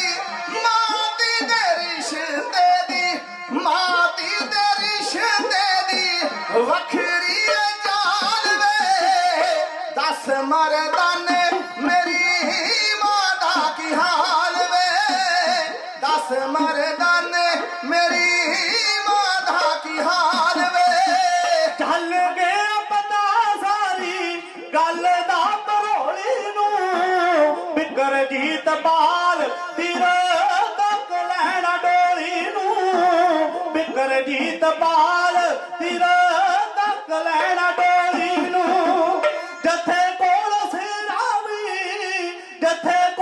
ਸਿਰਾਵੀ ਬਣਾਉਣਾ ਚਾਹੁੰਦੀ ਪੁੱਤ ਨੂੰ ਚੜ੍ਹਦੀ ਕਲਾ 'ਚ ਮਾਂ ਮੈਂ ਆਉਣਾ ਚਾਹੁੰਦੀ ਪੁੱਤ ਨੂੰ ਚੜ੍ਹਦੀ ਕਲਾ 'ਚ ਮਾਂ ਮੈਂ ਆਉਣਾ ਚਾਹੁੰਦੀ ਪੁੱਤ ਨੂੰ ਦਸ ਮਰਦਾਨੇ ਮੇਰੀ ਮਾਂ ਦਾ ਕੀ ਹਾਲ ਵੇ ਚੜ੍ਹਦੀ ਕਲਾ 'ਚ ਮਾਂ ਮੈਂ ਆਉਣਾ ਚਾਹੁੰਦੀ ਪੁੱਤ ਨੂੰ ਹੋ ਇਸ ਤਰ੍ਹਾਂ ਇੱਕ ਪਾਸੇ ਬੇਬੇ ਨਾਨਕੀ ਦੀ ਪੁੱਛ ਰਿਹਾ ਹੈ ਆਪਣੀ ਮਾਤਾ ਦਾ ਹਾਲ, ਪਰਿਵਾਰ ਦੀ ਸੁੱਖ ਸਾਂਝ ਤੇ ਭਾਈ ਮਰਦਾਨਾ ਜੀ ਦੱਸ ਰਿਹਾ ਹੈ। ਮਾਤਾ ਦੇ ਮਨ ਦੇ ਅਰਮਾਨ ਉਹਨਾਂ ਦੀ ਸਾਂਝ ਕਰ ਹੈ। ਮੈਂ ਬੇਨਤੀ ਕਰਾਂ ਕਿ ਇਤਿਹਾਸ ਦਾ ਸਤਿਕਾਰ ਕਰਦੇ ਹੋਏ ਜਿੱਥੇ ਮੇਰੀਆਂ ਮਾਤਾਵਾਂ ਭੈਣਾਂ ਵੀਰਾਂ ਬਜ਼ੁਰਗਾਂ ਵੱਲੋਂ ਬੇਅੰਤ ਸੀਸਾਂ ਭੇਟ ਕੀਤੀਆਂ ਗਈਆਂ ਨੇ, ਤੇ ਉੱਥੇ ਬਹੁਤ ਹੀ ਸਤਿਕਾਰਯੋਗ ਸਰਦਾਰ ਸੁੱਚਾ ਸਿੰਘ ਜੀ ਤੇ ਸਤਿਕਾਰਯੋਗ ਮਾਤਾ ਸਵਰਨ ਕੌਰ ਜੀ, ਬੀਬੀ ਕੁਲਵਿੰਦਰ ਕੌਰ ਜੀ, ਉਹਨਾਂ ਵੱਲੋਂ ਜਿੱਥੇ ਬਹੁਤ ਸਾਰੀਆਂ ਸੀਸਾਂ ਆਈਆਂ ਨੇ, ਤੇ ਉੱਥੇ ਸੁਖਦੀਪ ਕੌਰ ਦੇ ਚਾਚਾ ਜੀ ਸਰਦਾਰ ਮਨਜੀਤ ਸਿੰਘ ਜੀ ਤੇ ਚਾਚੀ ਜੀ ਬੀਬੀ ਜਸਵਿੰਦਰ ਕੌਰ, ਜਿੱਥੇ ਉਹਨਾਂ ਵੱਲੋਂ ਬੇਅੰਤ ਸੀਸਾਂ ਆਈਆਂ ਨੇ, ਤੇ ਉੱਥੇ ਮੇਰੇ ਵੀਰ ਇੰਦਰਜੀਤ ਸਿੰਘ ਜੀ ਤੇ ਬੀਬੀ ਕਰਮਜੀਤ ਕੌਰ ਜੀ, ਉਹਨਾਂ ਵੱਲੋਂ ਬਹੁਤ ਸਾਰਾ ਪਿਆਰ ਆਪਣੇ ਢਾਡੀ ਜਥੇ ਨੂੰ ਭੇਟ ਕੀਤਾ ਗਿਆ। ਕਿਉਂ ਮੈਂ ਬੇਨਤੀ ਕਰਾਂ, ਪਹਿਲਾਂ ਵੀ ਜ਼ਿਕਰ ਕਰਕੇ ਹਟਿਆ ਤੇ ਆਪਣੇ ਵੀਰ ਇੰਦਰਜੀਤ ਸਿੰਘ ਜੀ ਦਾ ਤੇ ਗੁਰਮੁਖ ਪਿਆਰੋ, ਜਿਨ੍ਹਾਂ ਦੇ ਉੱਤੇ ਅਕਾਲ ਪੁਰਖ ਵਾਹਿਗੁਰੂ ਨੇ ਬੜੀ ਕਿਰਪਾ ਕੀਤੀ ਹੈ। ਮੈਂ ਬੇਨਤੀ ਕਰਾਂ ਕਿ ਜਿੱਥੇ ਇਹ ਸਰਕਾਰੀ ਡਿਊਟੀ ਦੇ ਉੱਤੇ ਪਹਿਰਾ ਦਿੰਦੇ ਨੇ, ਤੇ ਉੱਥੇ ਗੁਰਮਤ ਦੇ ਸਿਧਾਂਤਾਂ ਨੂੰ ਵੀ ਹਿਰਦੇ ਦੇ ਵਿੱਚ ਵਸਾ ਕੇ ਚੱਲਦੇ ਨੇ, ਤੇ ਪਾਵਨ ਸਤਿਗੁਰੂ ਸ੍ਰੀ ਗੁਰੂ ਗ੍ਰੰਥ ਸਾਹਿਬ ਸਿੰਘ ਜੀ ਇਹ ਵੀ ਸਾਡੇ ਨਾਲ ਸਨ, ਮੇਰੇ ਨਗਰ ਤੋਂ, ਜਿਹੜੇ ਅੱਜ ਵੀ ਵਿਸ਼ੇਸ਼ ਤੌਰ ਤੇ ਪਰਿਵਾਰ ਦਾ ਨਾਲ ਪਿਆਰ ਬਣਾਉਂਦੇ ਹੋਏ ਇੱਥੇ ਆਏ ਨੇ। ਇਹ ਵੀ ਦੱਸਦੇ ਨਾਲ ਸਨ। ਤੇ ਗੁਰਮੁਖ ਪਿਆਰਿਓ, ਭਾਈ ਇੰਦਰਜੀਤ ਸਿੰਘ ਜੀ ਜਦੋਂ ਉਹਨਾਂ ਦੇ ਨਾਲ ਵਿਚਾਰ ਹੋਈ, ਤੇ ਉਹਨਾਂ ਨੇ ਜਦੋਂ ਵੀ ਜ਼ਿਕਰ ਕੀਤਾ ਨਾ, ਆਪਣੀ ਡਿਊਟੀ ਦਾ ਜ਼ਿਕਰ ਕੀਤਾ, ਆਪਣੇ ਅਹੁਦੇ ਦਾ ਜ਼ਿਕਰ ਕੀਤਾ, ਉਹਦੇ ਨਾਲ ਉਹਨਾਂ ਨੇ ਆਪਣੇ ਸਤਿਕਾਰਯੋਗ ਪਿਤਾ ਜੀ ਦਾ ਜ਼ਿਕਰ ਕੀਤਾ। ਕਿਉਂ ਮੈਂ ਬੇਨਤੀ ਕਰਾਂ ਗੁਰਮੁਖ ਪਿਆਰਿਓ, ਜਿਹੜਾ ਗੁਰਮਤ ਨੂੰ ਬਣਾ ਕੇ ਚੱਲਦਾ ਉਹ ਹਮੇਸ਼ਾ ਹੀ ਆਪਣੇ ਮਾਤਾ ਪਿਤਾ ਦਾ ਸਤਿਕਾਰ ਕਰਦਾ ਹੈ। ਤੇ ਭਾਈ ਸਾਹਿਬ ਦੀ ਸਭ ਤੋਂ ਵੱਡੀ ਮੈਨੂੰ ਗੱਲ ਜਿਹੜੀ ਚੰਗੀ ਉਸ ਸਮੇਂ ਲੱਗੀ, ਜਦੋਂ ਤੋਂ ਇਹਨਾਂ ਦੇ ਨਾਲ ਸਾਡਾ ਪਿਆਰ ਬਣਿਆ, ਭਾਈ ਸਾਹਿਬ ਨੇ ਆਖਣਾ ਕੀਤਾ ਕਿ ਮੇਰੇ ਸਤਿਕਾਰਯੋਗ ਪਿਤਾ ਜੀ ਨੇ ਮੈਨੂੰ ਇੱਕ ਗੱਲ ਆਖੀ ਸੀ ਕਿ ਜਦੋਂ ਮੈਂ ਇਸ ਚੇਅਰ ਦੇ ਉੱਤੇ ਬਿਰਾਜਮਾਨ ਹੋਣ ਦੇ ਲਈ ਤੁਰਨ ਲੱਗਾ ਸੀ ਆਪਣੇ ਘਰੋਂ, ਤੇ ਮੇਰੇ ਪਿਤਾ ਜੀ ਨੇ ਇਹ ਆਖਿਆ ਸੀ, ਕਾਕਾ ਇੱਕ ਗੱਲ ਦਾ ਧਿਆਨ ਰੱਖਣਾ, ਕਿਸੇ ਦੇ ਹੱਕ ਦੇ ਵੱਲ ਨਜ਼ਰ ਨਹੀਂ ਰੱਖਣੀ। ਸਤਿਗੁਰਾਂ ਨੇ ਕਿਰਪਾ ਕੀਤੀ, ਤੈਨੂੰ ਤਰੱਕੀ ਦਿੱਤੀ ਹੈ, ਤੇ ਇਸ ਕਰਕੇ ਇਸ ਗੱਲ ਦਾ ਧਿਆਨ ਰੱਖਣਾ। ਤੇ ਗੁਰਮੁਖ ਪਿਆਰਿਓ, ਵੀਰ ਇੰਦਰਜੀਤ ਸਿੰਘ ਦਾ ਕਹਿਣਾ ਸੀ, ਉਸ ਦਿਨ ਤੋਂ ਲੈ ਕੇ ਹੁਣ ਤੱਕ ਮੈਂ ਆਪਣੇ ਪਿਤਾ ਜੀ ਦੇ ਉਹਨਾਂ ਹੁਕਮਾਂ ਤੇ ਫੁੱਲ ਚੜਾ ਰਿਹਾ ਹਾਂ, ਸਿਜਦਾ ਕਰ ਰਿਹਾ ਹਾਂ।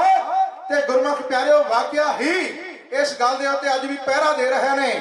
ਨਵੇਂ ਸ਼ਹਿਰ ਦੇ ਵਿੱਚ ਜਾ ਕੇ ਵੇਖੀਏ ਤੇ ਪਤਾ ਚੱਲਦਾ ਹੈ ਕਿ ਸਰਦਾਰ ਸੁੱਚਾ ਸਿੰਘ ਦਾ ਸੁਪੁੱਤਰ ਇੰਦਰਜੀਤ ਸਿੰਘ ਜੇ ਅੱਜ ਉਸ ਰੁਤਬੇ ਨੂੰ ਪ੍ਰਾਪਤ ਕਰਕੇ ਬੈਠਾ ਹੈ, ਤੇ ਨਾਲ ਆਪਣੇ ਪਿਤਾ ਦੇ ਹੁਕਮ ਤੇ ਉਹਨਾਂ ਦੇ ਦਿੱਤੇ ਹੋਏ ਅਸੂਲਾਂ ਦੇ ਉੱਤੇ ਪਹਿਰਾ ਦੇ ਰਿਹਾ ਹੈ।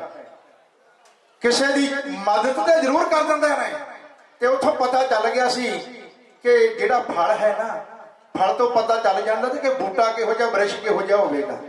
ਕਿ ਜੇ ਵੀਰ ਇੰਦਰਜੀਤ ਸਿੰਘ ਜੀ ਇਹਨੇ ਨੇਕ ਸੁਭਾਅ ਦੇ ਮਾਲਕ ਨੇ, ਤੇ ਉਹਨਾਂ ਦੇ ਪਿਤਾ ਤੇ ਅਕਾਲ ਪੁਰਖ ਵਾਹਿਗੁਰੂ ਦੀ ਕਿੱਡੀ ਕਿਰਪਾ ਹੋਵੇਗੀ ਸਰਦਾਰ ਸੁੱਚਾ ਸਿੰਘ ਜੀ ਦੇ, ਜਿਨ੍ਹਾਂ ਨੇ ਇਹ ਸਿਧਾਂਤ ਦਿੱਤਾ ਹੈ। ਨਹੀਂ ਤੇ ਮਾਇਆ ਦੀ ਡੌਲ ਇੰਨੀ ਲੱਗੀ ਹੋਈ ਹੈ। ਤੇ ਗੁਰਮੁਖ ਪਿਆਰਿਓ, ਪਿਤਾ ਪੁੱਤ ਦੇ ਕੋਲੋਂ ਕਈ ਵਾਰ ਕਈ ਭੇਦ ਛੁਪਾ ਜਾਂਦਾ ਹੈ, ਤੇ ਪੁੱਤਰ ਪਿਤਾ ਦੇ ਕੋਲੋਂ, ਤੇ ਪਰ ਸਰਦਾਰ ਸੁੱਚਾ ਸਿੰਘ ਜੀ ਨੇ ਇੱਕ ਇੰਨੀ ਵਧੀਆ ਨਸੀਹਤ ਦਿੱਤੀ ਹੈ, ਜਿਹਦੇ ਉੱਤੇ ਪਹਿਰਾ ਦੇ ਕੇ ਅੱਜ ਵੀਰ ਇੰਦਰਜੀਤ ਸਿੰਘ ਜੀ ਮਾਣ ਖੱਟ ਰਿਹਾ ਹੈ।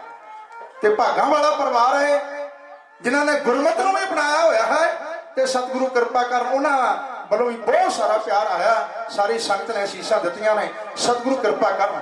ਸੋ ਗੁਰਮੁਖ ਪਿਆਰਿਓ, ਧਿਆਨ ਲੈ ਕੇ ਚੱਲਿਓ ਕਿ ਹੁਣ ਸਮਾਂ ਆਇਆ।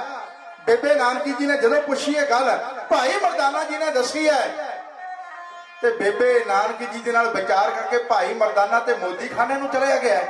ਤੇ ਸਤਿਗੁਰੂ ਨਿਤ ਦੀ ਤਰ੍ਹਾਂ ਅੱਜ ਜਦੋਂ ਬੇਬੇ ਨਾਨਕੀ ਦੇ ਗ੍ਰਹਿ ਵਿਖੇ ਆਏ ਨਾ, ਤੇ ਭੈਣ ਨੇ ਪ੍ਰਸ਼ਾਦਾ ਤਿਆਰ ਕੀਤਾ, ਕਰਕੇ ਪ੍ਰਸ਼ਾਦਾ ਤਿਆਰ ਸਤਿਗੁਰੂ ਮਹਾਰਾਜ ਦੇ ਸਨਮੁਖ ਨਿਤ ਦੀ ਤਰ੍ਹਾਂ ਰੱਖ ਕੇ ਆਖਣਾ ਕੀਤਾ, ਮੇਰੇ ਰੱਬ ਵਰਗਾ ਵੀਰਾ ਲੈ ਪ੍ਰਸ਼ਾਦਾ ਛਕ। ਤੇ ਅੱਜ ਸਤਿਗੁਰੂ ਨਾਨਕ ਦੇਵ ਜੀ ਮਹਾਰਾਜ ਬੇਬੇ ਨਾਨਕੀ ਜੀ ਨੂੰ ਕੀ ਕਹਿੰਦੇ ਨੇ? ਕਹਿੰਦੇ ਭੈਣਾ, ਨਾਨਕ ਨੇ ਅੱਜ ਪ੍ਰਸ਼ਾਦਾ ਨਹੀਂ ਛਕਣਾ। ਬੇਬੀਰਾ, ਤੂੰ ਤੇ ਅੱਜ ਤੱਕ ਭੈਣ ਦਾ ਹੱਥਾਂ ਦਾ ਤਿਆਰ ਕੀਤਾ ਪ੍ਰਸ਼ਾਦਾ ਛਕਣ ਤੋਂ ਇਨਕਾਰ ਨਹੀਂ ਕਰਦਾ। ਕੀ ਮੇਰੇ ਪਿਆਰ ਦੇ ਵਿੱਚ ਇੰਨੀ ਕਮਜ਼ੋਰੀ ਜਾਪਦੀ ਤੈਨੂੰ? ਮੇਰਾ ਪਿਆਰ ਇੰਨਾ ਕੱਚਾ ਪੈ ਗਿਆ, ਅੱਜ ਤੂੰ ਮੇਰੇ ਹੱਥਾਂ ਦਾ ਤਿਆਰ ਕੀਤਾ ਪ੍ਰਸ਼ਾਦਾ ਛਕਣ ਤੋਂ ਇਨਕਾਰ ਕਰ ਹੈ। ਤੇ ਸਤਿਗੁਰੂ ਮਹਾਰਾਜ ਪਿਆਰ ਨਾਲ ਬਚਨ ਕਰਨ ਲੱਗੇ, ਕਹਿੰਦੇ ਨਾ ਭੈਣਾ, ਇਹ ਗੱਲ ਨਹੀਂ। ਮੈਂ ਇਸ ਕਰਕੇ ਆਖ ਰਿਹਾ ਕਿ ਮੇਰੀ ਰੱਬ ਵਰਗੀ ਭੈਣ ਦੇ ਚਿਹਰੇ ਦੇ ਉੱਤੇ ਕੋਈ ਸੋਚ ਝਲਕ ਰਹੀ ਹੈ, ਪਹਿਲਾਂ ਉਸ ਸੋਚ ਤੋਂ ਮੈਂ ਵਾਕਿਫ ਹੋਣਾ ਚਾਹੁੰਦਾ ਹਾਂ। ਤੇ ਕੀ ਆਖਿਆ ਬੇਬੇ ਨਾਨਕੀ ਨੇ? ਵੀਰਾ ਪ੍ਰਸ਼ਾਦਾ ਛਕ, ਤੈਨੂੰ ਇਸ ਸੋਚ ਤੋਂ ਜ਼ਰੂਰ ਵਾਕਿਫ ਕਰਵਾਵਾਂਗੀ। ਹੁਣ ਪ੍ਰਸ਼ਾਦਾ ਛਕ ਕੇ ਮਹਾਰਾਜ ਨੇ ਫਿਰ ਪਹਿਲਾ ਸਵਾਲ ਕੀਤਾ। ਬੇਬੇ ਨਾਨਕੀ ਜੀ ਦੱਸਣ ਲੱਗੇ, ਕਹਿੰਦੇ ਵੀਰਾ ਭਾਈ ਮਰਦਾਨਾ ਗਿਆ ਸੀ ਤਲਵੰਡੀ ਨੂੰ, ਉੱਥੋਂ ਵਾਪਸ ਆਇਆ ਨਾ, ਮੈਨੂੰ ਮਿਲ ਕੇ ਗਿਆ, ਮੈਂ ਮਾਂ ਦੇ ਸੁੱਖ ਸਾਂਝ ਪੁੱਛੀ। ਵੀਰਾ ਭਾਈ ਮਰਦਾਨੇ ਨੇ ਦੱਸਿਆ ਕਿ ਆਪਣੀ ਮਾਂ ਮਨ ਦੇ ਵਿੱਚ ਅਰਮਾਨ ਪਾਲ ਰਹੀ ਹੈ। ਭੈਣਾ ਕੀ ਨੇ ਮੇਰੀ ਮਾਤਾ ਦੇ ਮਨ ਦੇ ਅਰਮਾਨ? ਹੁਣ ਦੱਸਣ ਲੱਗੀ ਹੈ ਬੇਬੇ ਨਾਨਕੀ, ਵੀਰਾ ਭਾਈ ਮਰਦਾਨਾ ਦੱਸ ਰਿਹਾ ਹੈ ਕਿ ਮਾਂ ਅਰਮਾਨ ਪਾਲ ਰਹੀ ਹੈ। ਉਹ ਸੁਲੱਖਣੀ ਘੜੀ ਦਾ ਇੰਤਜ਼ਾਰ ਕਰ ਰਹੀ ਹੈ, ਕਦੋਂ ਕਰਮਾਂ ਵਾਲਾ ਦਿਨ ਆਵੇ, ਜਦੋਂ ਉਹ ਤੈਨੂੰ ਸ਼ਗਨ ਮਨਾ ਕੇ ਵਿਆਹਣ ਦੇ ਲਈ ਰਵਾਨਾ ਕਰੇਗੀ। ਉਹ ਤੇਰਾ ਵਿਆਹ ਕਰਨਾ ਚਾਹੁੰਦੀ। ਵੀਰਾ ਇਹ ਮੇਰੀ ਮਾਤਾ ਦੇ ਮਨ ਦੇ ਅਰਮਾਨ ਨੇ। ਤੇ ਹੁਣ ਸਤਿਗੁਰੂ ਨਾਨਕ ਦੇਵ ਜੀ ਮਹਾਰਾਜ ਇੱਥੇ ਕੀ ਬਚਨ ਕਰਨ ਲੱਗੇ ਨੇ? ਆਖਣ ਲੱਗੇ, ਭੈਣਾ ਜੇ ਮੇਰੀ ਮਾਤਾ ਦੇ ਮਨ ਦੇ ਅਰਮਾਨ ਨੇ ਤੇ ਮੈਂ ਆਪਣੇ ਵੱਡੇ ਰੱਬ ਵਰਗੀ ਵੱਡੀ ਭੈਣ ਦਾ ਮੈਂ ਹੁਕਮ ਜਾਣਨਾ ਚਾਹੁੰਦਾ। ਮੈਨੂੰ ਵੱਡੀ ਭੈਣ ਦਾ ਹੁਕਮ ਕੀ ਹੈ? ਇਹ ਸਤਿਕਾਰ ਹੈ। ਮੈਂ ਬੇਨਤੀ ਕਰਾਂ, ਅੱਜ ਬੇਸ਼ੱਕ ਜ਼ਮਾਨੇ ਦੇ ਵਿੱਚ ਮਾਇਆ ਦੀ ਦੌੜ ਲੱਗੀ ਹੈ, ਲੋਭ ਤੇ ਲਾਲਚ ਨਾਲ ਗੁਰਮੁਖ ਪਿਆਰਿਓ ਇਹਨਾਂ ਰਿਸ਼ਤਿਆਂ ਦੇ ਵਿੱਚ ਵੀ ਕਈਆਂ ਥਾਵਾਂ ਤੇ ਆ ਕੇ ਤਰੇੜਾਂ ਪਾ ਦਿੱਤੀਆਂ ਨੇ। ਪਰ ਸਤਿਗੁਰੂ ਨਾਨਕ ਦੇਵ ਜੀ ਮਹਾਰਾਜ ਉਹ ਸਾਨੂੰ ਸਿਧਾਂਤ ਦੇ ਰਹੇ ਨੇ, ਸਮਝਾ ਰਹੇ ਨੇ ਜੋਜ ਵਰਤਾ ਕੇ ਕਿ ਆਪਣੇ ਵੱਡਿਆਂ ਦਾ, ਆਪਣੀ ਵੱਡੀ ਭੈਣ ਜੀ ਦਾ, ਭਰਾਵਾਂ ਦਾ ਸਤਿਕਾਰ ਕਿਵੇਂ ਕਰਨਾ। ਆਖਿਆ ਮੇਰੇ ਰੱਬ ਵਰਗੀ ਵੱਡੀ ਭੈਣ ਦਾ ਹੁਕਮ ਕੀ? ਹੁਕਮ ਪੁੱਛਿਆ ਮਹਾਰਾਜ ਜੀ ਨੇ। ਤੇ ਬੇਬੇ ਨਾਨਕੀ ਜੀ ਕੀ ਕਹਿੰਦੇ ਨੇ? ਆਖਣ ਲੱਗੇ, ਕਹਿੰਦੇ ਵੀਰਾ ਜੇ ਮੇਰੀ ਪੁੱਛਦਾ ਨਾ ਸੋਹਣਾ, ਜਦੋਂ ਮੇਰੀਆਂ ਆਂਢਣਾ ਗੁਆਂਢਣਾ ਦੇ ਵੀਰ ਸੰਧਾਰੇ ਲੈ ਕੇ ਆਉਂਦੇ ਨੇ ਨਾ, ਉਹਨਾਂ ਦੇ ਨਾਲ ਉਹਨਾਂ ਦੀਆਂ ਭਰਜਾਈਆਂ ਹੁੰਦੀਆਂ ਨੇ, ਮੈਂ ਉਹਨਾਂ ਨੂੰ ਤੱਕਦੀ ਹਾਂ ਤੇ ਮੇਰੇ ਮਨ ਦੇ ਵਿੱਚ ਖਿਆਲ ਆਉਂਦਾ ਕਿ ਕਦੋਂ ਕਰਮਾਂ ਵਾਲਾ ਦਿਨ ਆਵੇਗਾ ਕਿ ਜਦੋਂ ਮੈਂ ਆਪਣੇ ਰੱਬ ਵਰਗੇ ਵੀਰ ਦੇ ਨਾਲ ਭਾਪੋ ਰਾਣੀ ਨੂੰ ਆਉਂਦੀ ਉਹਨੂੰ ਤੱਕਾਂਗੀ। ਵੀਰਾ ਮੇਰੇ ਮਨ ਦੇ ਵਿੱਚ ਵੀ ਇਹ ਚਾਹ ਨੇ। ਤੇ ਹੁਣ ਸਤਿਗੁਰੂ ਮਹਾਰਾਜ ਕੀ ਆਖਣ ਲੱਗੇ? ਕਹਿੰਦੇ ਮੇਰੀ ਮਾਤਾ ਦੇ ਮਨ ਦੇ ਹੁਕਮ ਅਰਮਾਨ ਮੇਰੀ ਵੱਡੀ ਭੈਣ ਦਾ ਹੋਵੇ ਮੈਨੂੰ ਹੁਕਮ ਤੇ ਮੈਂ ਇਨਕਾਰ ਨਹੀਂ ਕਰ ਸਕਦਾ। ਭੈਣਾ ਇੱਕ ਗੱਲ ਦਾ ਧਿਆਨ ਰੱਖਿਓ, ਜੇ ਇਸ ਕਾਰਜ ਦੀ ਗੱਲ ਤੁਸੀਂ ਕੀਤੀ ਹੈ ਨਾ, ਇਸ ਕਾਰਜ ਨੂੰ ਹੁਣ ਅੱਗੇ ਵੀ ਤੁਸੀਂ ਤੋਰਨਾ ਹੋਵੇਗਾ। ਜ਼ਿੰਮੇਵਾਰੀ ਦੇ ਦਿੱਤੀ ਹੈ। ਸਿਆਣੇ ਕਹਿੰਦੇ ਨੇ ਜਿਹੜਾ ਬੋਲੇ ਉਹੀ ਕੁੰਡਾ ਖੋਲੇ। ਹੁਣ ਭੈਣ ਨਾਨਕੀ ਨੇ ਇਹ ਗੱਲ ਤੋਰੀ ਹੈ ਤੇ ਆਖਣਾ ਕੀਤਾ ਜ਼ਿੰਮੇਵਾਰੀ ਵੀ ਤੁਹਾਡੀ ਹੈ। ਸਤਿਗੁਰੂ ਮਹਾਰਾਜ ਕਰਕੇ ਪਿਆਰ ਦੇ ਬਚਨ ਚਲੇ ਗਏ ਨੇ ਗੁਰਮੁਖ ਪਿਆਰੇ ਮੋਦੀ ਖਾਨੇ ਦੇ ਵਿੱਚ। ਤੇ ਭਾਈਆ ਜੈ ਰਾਮ ਜੀ ਘਰ ਦੇ ਵਿੱਚ ਆਏ। ਬੇਬੇ ਨਾਨਕ ਜੀ ਦਾ ਚਿਹਰਾ ਵੇਖ ਕੇ ਪੁੱਛਣ ਲੱਗੇ, ਅੱਜ ਖੁਸ਼ੀ ਬੜੀ ਚਿਹਰੇ ਤੇ ਜਪਦੀ ਹੈ। ਦੱਸੀ ਇਹ ਗੱਲ, ਮੇਰੇ ਸਿਰ ਦਾ ਸਾਈਆਂ ਮੇਰਾ ਰੱਬ ਵਰਗਾ ਵੀਰ ਵਿਆਹ ਕਰਾਉਣੇ ਰਾਜੀ ਹੋ ਗਿਆ, ਪਰ ਜ਼ਿੰਮੇਵਾਰੀ ਆਪਣੀ ਲਾ ਕੇ ਗਿਆ। ਹੁਣ ਵੇਖੋ ਸਬੱਬ ਬਣ ਲੱਗਾ। ਉਹ ਭਾਈਆ ਜੈ ਰਾਮ ਜੀ ਜਿਹੜੀ ਕਾਨੂੰਗੋ ਦੀ ਡਿਊਟੀ ਕਰਦੇ ਨੇ, ਅੱਜ ਪੱਖੋ ਕੇ ਰੰਧਾਵੇ ਦੇ ਵਿੱਚ ਗਏ ਨੇ ਆਪਣੀ ਡਿਊਟੀ ਦੇ ਉੱਤੇ। ਤੇ ਉੱਥੇ ਗੁਰਮੁਖ ਪਿਆਰਿਓ ਮੂਲ ਚੰਦ ਪਟਵਾਰੀ ਹੈ, ਉਸ ਪਟਵਾਰੀ ਦੇ ਨਾਲ ਹੋਇਆ ਮਿਲਾਪ, ਕੰਮਕਾਰ ਤੋਂ ਹੋਏ ਵਿਹਲੇ ਉਹ ਮੂਲ ਚੰਦ।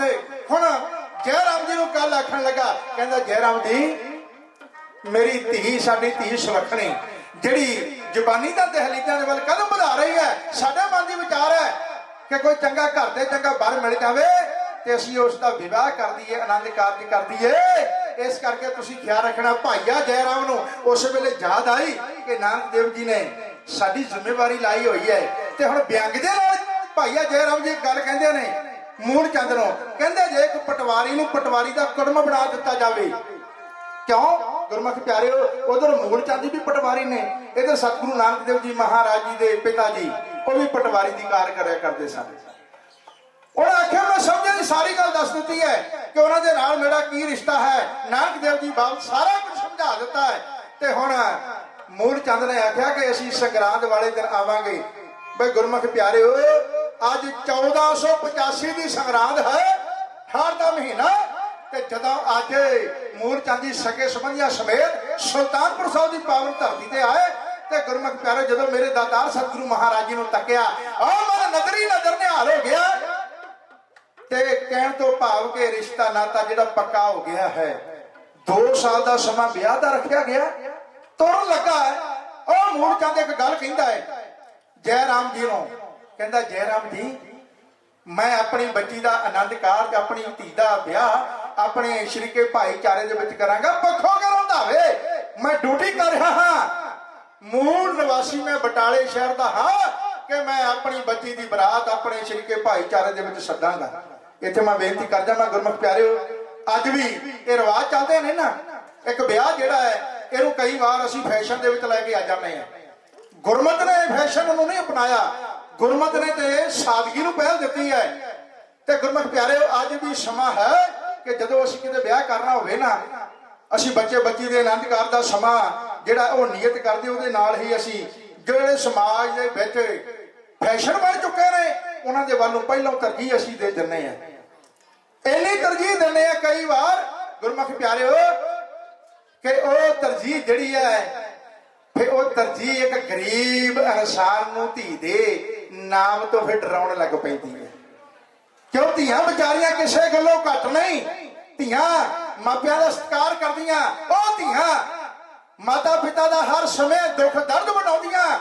ਪਰ ਜ਼ਮਾਨੇ ਨੇ ਰਿਵਾਜ ਐਸੇ ਬਣਾ ਦਿੱਤੇ, ਫੈਸ਼ਨ ਐਸੇ ਬਣਾ ਦਿੱਤੇ, ਗਰੀਬ ਇਨਸਾਨ ਉਹਨਾਂ ਫੈਸ਼ਨਾਂ ਨੂੰ ਮੁੱਖ ਰੱਖ ਕੇ, ਉਹਨਾਂ ਰਿਵਾਜਾਂ ਨੂੰ ਮੁੱਖ ਰੱਖ ਕੇ ਧੀ ਦੇ ਨਾਮ ਤੋਂ ਡਰ ਲੱਗਦਾ ਆਉਣ ਵਾਲੇ ਸਮੇਂ ਦੇ ਵਿੱਚ ਇਹ ਫੈਸ਼ਨ ਇਹ ਰਿਵਾਜ ਮੈਂ ਕਿਵੇਂ ਪੂਰੇ ਕਰਾਂਗਾ। ਸਮਾਜ ਨੇ ਇੱਕ ਐਸੀ ਤੋੜ ਦਿੱਤੀ ਹੈ, ਚਾਲ ਚਲਾ ਦਿੱਤੀ ਹੈ। ਮੈਂ ਬੇਨਤੀ ਕਰਾਂ ਗੁਰਮੁਖ ਪਿਆਰਿਓ ਕਿ ਅੱਜ ਚਾਲ ਹੈ ਕਿ ਅੱਜ ਵਿਆਹ ਦਾ ਸਮਾਂ ਆਉਂਦਾ ਤੇ ਅੱਜ ਅਸੀਂ ਬਰਾਤਾਂ ਲੈ ਕੇ ਜਾਂਦੇ ਆ ਪੈਲਸਾਂ ਦੇ ਵਿੱਚ, ਕਿਉਂ ਮੈਂ ਪੈਲਸਾਂ ਦੇ ਖਿਲਾਫ ਨਹੀਂ, ਪਰ ਜੋ ਮੇਰਾ ਗੁਰਮਤਿ ਦੇ ਅਨੁਸਾਰ ਮੇਰਾ ਪਹਿਰਾ ਬਣਦਾ ਤੇ ਮੈਂ ਉਹ ਪਹਿਰਾ ਜ਼ਰੂਰ ਦੇਵਾਂਗਾ।